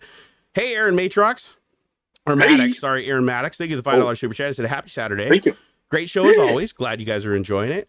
Kim H, thank you for the $7.78 super chat. She said, whoa, this is my first time catching you guys live. I'll toast that with another glass of mead. Mead, that sounds good. Thank you guys for keeping us entertained and laughing. We try to do our best. Yeah. Let's see. What about I want to talk about Halo Infinite for a second. So I went on a little bit of a tirade last night about how buggy it was, because my experience apparently wasn't like everybody else's. Everybody else is saying that it's pretty damn stable and they didn't have very many problems. I've heard good things. The reason I got really mad at Halo Infinite last night on Twitter is because I played through the entire first mission. Like the entire first mission took me like 45 minutes. My hands already hurt. I suck at FPSs. I'm trying to play a game. It's the first time I played a game in a long time. And I get to the end and it's like, I'm just doing the final jump off a platform to get into the Pelican to like fly away and the mission's over. Right. And so I've been at this for like 45 minutes. I've died like 10 times because, again, I'm not that great at it and I didn't turn the difficulty down. So I get to the end and I'm like, yes. And I go to jump on the platform and I miss the platform and I fall. And then I hit another platform and I fall off the edge of that. I shoot the grappling hook and I grab something to like pull me towards it. And I end up landing on another platform that's unlit and about 5,000 feet below where the damn place is where I need to be. There is no structure that I can get up on to get back to where I needed to be. So I'm like, I'll just reload from the last checkpoint. So I'm like, okay, I jump off the thing and commit suicide. And it loads me right back to the place where I can't go anywhere. And so I did that like 3 or 4 times and it kept doing it. And I'm like, fine, just take me back. Like I said, go ahead and just redo campaign or whatever, and it'll take me back to my last checkpoint, right? Nope, took me all the way back to the beginning, and it made me go through the whole 15-minute tutorial again. And didn't let me skip anything on the PC version. Like I could skip little parts, but I couldn't skip like the main story parts where it's probably like loading in the background. And it was like, son of a bitch. So I ended up just giving up. Like, as soon I got back in the game, I killed like 2 grunts and I was like, I'm done. I just shut it off. And I was so pissed off because I was like, who does that? And then somebody messaged me on Twitter and said, oh yeah, if you commit suicide like 5 or 6 times, it'll assume that something's fucked up and it'll go back to the previous checkpoint. And I'm like, I did it 3 or 4 times and I gave up. So I had no idea that was the case, or even if that would have worked, but it just frustrated me so bad. Yeah, that's kind of, there should be, one of those like death marker fields. Like if you fall too far, or like if you're falling for too long, you just instantly die, and it should throw you back to where you started. It's weird that there would be like collidable objects like in a position that you couldn't escape Right, you're from. supposed to It's fall weird. to your death, and I happened to land on, and because I landed on it, then once I committed suicide, it assumed the last place where I could stand Where you was were where I should touching. respawn, and I was like, Yeah. this is so fucked up. I was so mad Weird. too, because every time you're playing through the mission, it'll say saving. Like you'll see this thing that's like, oh, saving checkpoint, like in each Right. mission Yeah. objective. The auto saves for. And so I'm like, yeah. I just want to be able to go back to a mission objective, like in GTA or something. Just select the last objective and go back to it. And it wouldn't Right. let me do that. It had no, even though it saved 1,000 times, it had no concept of like saved points. And I was like, why wouldn't it have that? It was just so annoying. I was like, son of a Yeah. bitch, man. So I'm going to take another run at it today. But if the same thing happens again, I'm seriously just going to throw the computer out the window and denounce all technology for the rest of my life. Ha. All right. Well, you about ready to spin down there, big guy? Yeah. Cool. Yeah. Yeah. I think About we're going that to call time. it just a little bit early today, guys. I'm honestly That's not okay. feeling the greatest. Talked about that at the beginning of the stream, but hopefully that'll be Yeah. changed next week once I get some shots in my back. Hey. Yeah. Dude. Floor all scope good. time. So Quick AMA. what's that? Oh yeah, No, just AMA. a quick. We can go for it, man. I can't see the chat, so Ask us anything. And chat, we'll Yeah. do the AMA before we shut down. we'll say 8 minutes. At 12:50, we'll kill it. 7 minutes. Here, we'll wait for some What do you AMA. got? Like, what? I don't know how What does delayed we are Ox in know? What does Ox know about? chat. Oh yeah, you can't see the chat because you're on the phone. I'm just on my phone. I mean, I think I could split screen it with YouTube and see, but I'm concerned about messing it up. All right. Well, ask some questions, guys, because I got to piss like a racehorse. Yeah. Can somebody collab with Dave's Garage? I'd love to collab with Dave's Garage. I've reached out to him. Dave's Garage. I didn't really like say we should collaborate on anything, but no, I've talked to him. He's a cool guy. So I think it'd be fun to do a collab with him. I'd love to do a live stream with him, just like talking about old school Microsoft stuff. I think that'd be fun. Hey, thank you, Albert Kelly. He said, or Albert Yeah. Kelly said, good luck. Hope the shots work, buddy. I hope they do too, man. They are hit and miss, but I'm really hopeful that they'll do something because I need them to. Unskippable cutscenes and intros are garbage. If it's loading Yeah. something, it doesn't take it definitely doesn't take 5 minutes when I have an M2 drive. It's like, I know it's not taking that long. Yeah. You know, though, what troubles me, so like I really like Baldur's Gate 3, right? It's still in early access. You can only they've released like the first act, which is about 20-ish, 25 hours-ish of gameplay. The trouble is there's no skipping the like tutorial section. You know, there's like a whole mission that's like an intro mission, and I'm like, dude, I just want to. I've done this like 100 times, and I just want to get to the part where we're after the crash, right? Like I don't want to. I just want to start at the beach scene. Just skip me. I don't care. Yeah. And I that may have changed. I haven't loaded it up in like 4 updates or something. Maybe they can do that now, but that's super annoying. Metal Gear Guns of the Patriot is the same way too, where it's like this 45-minute or hour death march of going through a tutorial and you can't skip anything. Oh man, it's like I know how to do this. Like you don't have to teach me already. Like yeah. How is and the I'm sure. Oh, go ahead. Well, I'm sure in the end, like final product, they will. You know, you can skip this or whatever, but it's just annoying. I hope they do because because like it's bad enough I have to go through the whole campaign again, but I have to like literally like look at the guy's light left, look at him and show that I know how to walk and show that I know how to jump. All and stuff. that. I'm like, no, I don't want to do that shit. I hate that. Hey, Histario, thank you for the $5. Said, have you thought of a GoFundMe for your medical stuff? No, and specifically because I think GoFundMe is one of those things that you only use when it's an absolute fucking dire emergency, and I'm not there yet. So one day maybe, but I'm not there yet. We should. You know what? I'll make the design for that. I showed you that e-beggar design that I had done. And we'll sell that for charity. There we go. When the time comes, AuxxZillary's going to save me with his shirt sale. Because the irony of that would be funny. Like, hey, buy this shirt to help me pay for like whatever, my medical stuff or whatever. Just fill in the blank. And it's like the giving hands with like a like on it or something. That would actually be pretty so funny. fun.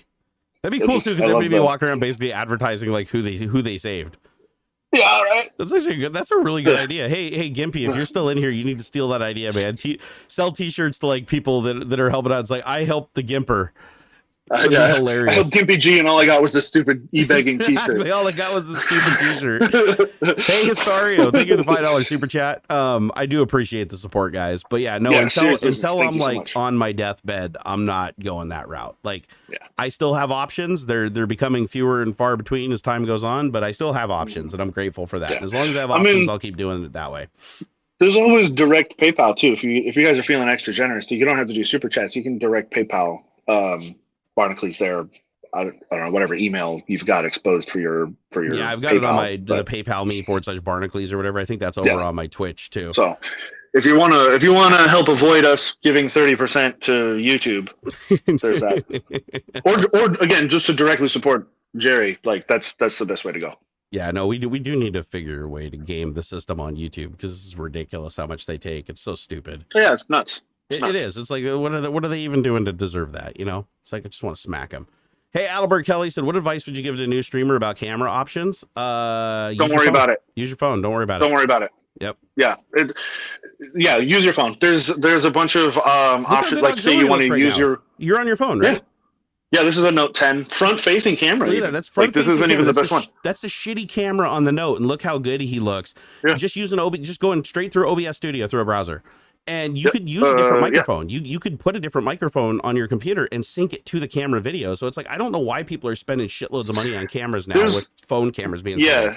There's apps and stuff too where you can use your cell phone if you're on PC or whatever, where you can use your cell phone as a webcam source on through OBS and stuff. But honestly, dude, audio always is the king of watchable content. Totally. Is audio. If you got shit audio, nobody gives a fuck how good your image looks. Yeah, even nobody on YouTube, wants to hear I pick the videos that I watch based on. I'd rather have like fuzzy ass video and good audio than sharp video and like shitty audio. Yeah.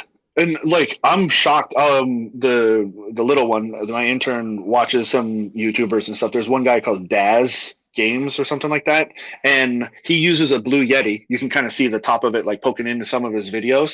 And I'm shocked at how good his audio quality is. Yeah, like he's definitely doing some post production stuff to make it tip top, or has some sort of good software equalizer or something. But it's remarkable. So audio first. Yeah, buy yourself don't a good focus on equipment. It's diminishing returns, and it makes things it overcomplicates things.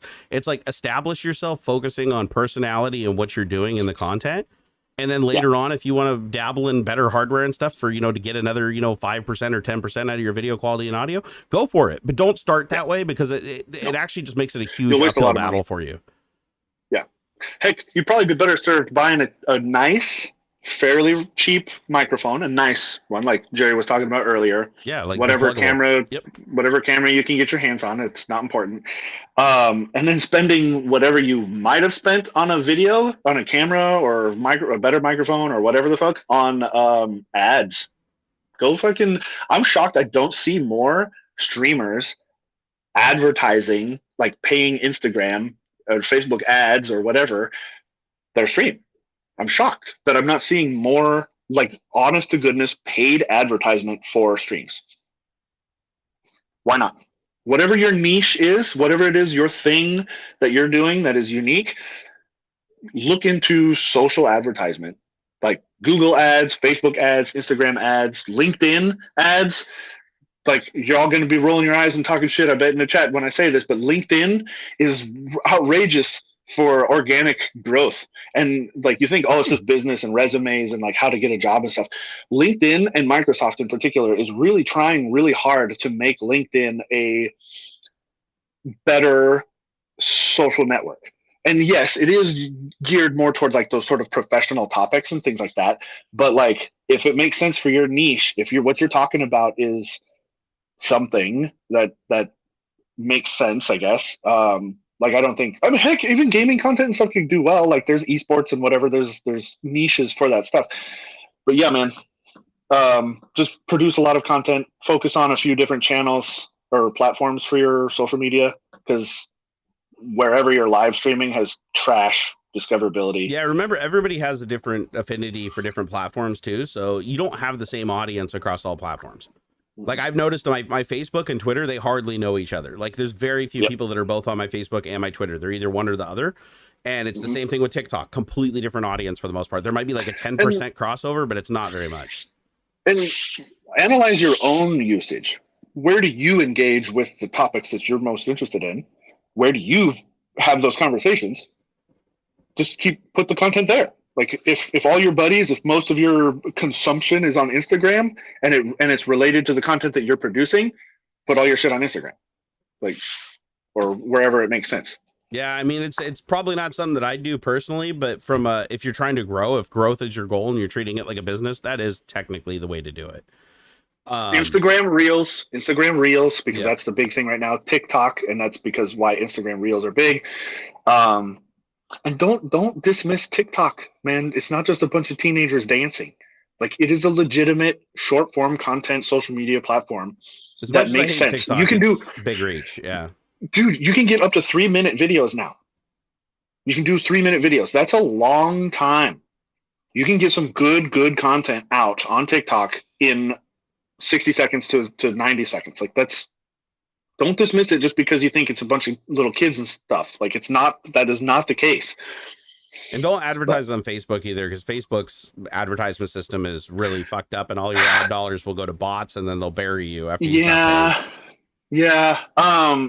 I do think Instagram still is, but Facebook, like, you can choose where your ads show up. It is all handled through Facebook's like interface, but you can choose to target specifically like Instagram, and I do think Instagram's still a good place for advertising.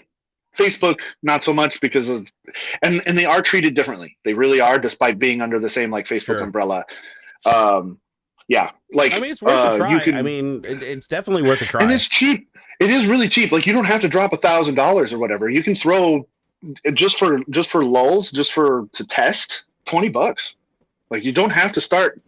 Heck, I spent $3 to promote, or $6, I think, to promote a marketplace listing that I had. Right, and I went from like 10 views in the first week to over 1,200. Like, people actually clicking on my thing and looking at it. Interesting. I think it helped to sell the thing, but just from pure eyeballs and clicking, it worked, and for cheap. That's something to try. Yeah. So definitely look into that. I think we went way too deep. Let me know if that works, because I mean, like I said, it's something that I wouldn't do, but it actually, from a business perspective, but I do a lot of things that the average person doesn't do. Like, or I should say, I don't do the things that the average people do, because I've never treated this like a business, even though I probably should at some point. It's kind of, everybody's telling me, every one of my friends is like, dude, just take the money. I'm like, no, I'm not gonna. But that's just me. That's just me. You know, and I think that leans more toward like sponsorship money. When like, there are other avenues to that you can do too. But, totally. You know, but that's all right, guys. Well, I got to wrap up because I'm about to piss myself in my chair. I don't even think I'll make it downstairs at this point, but I'm going to spare you on the internet from having to see that. You guys are awesome. Find all of our links to our social media and everything down in the comments. And if you guys have any questions, both of us hang out on Twitter more than just about any other platform. So if you want to hit us up over there, just add us on Twitter, and we're probably going to see it. All right, guys. We'll see you again next week. Unless you guys watch me over on Twitch, I'll see you on Monday. And after I finish all my doctor's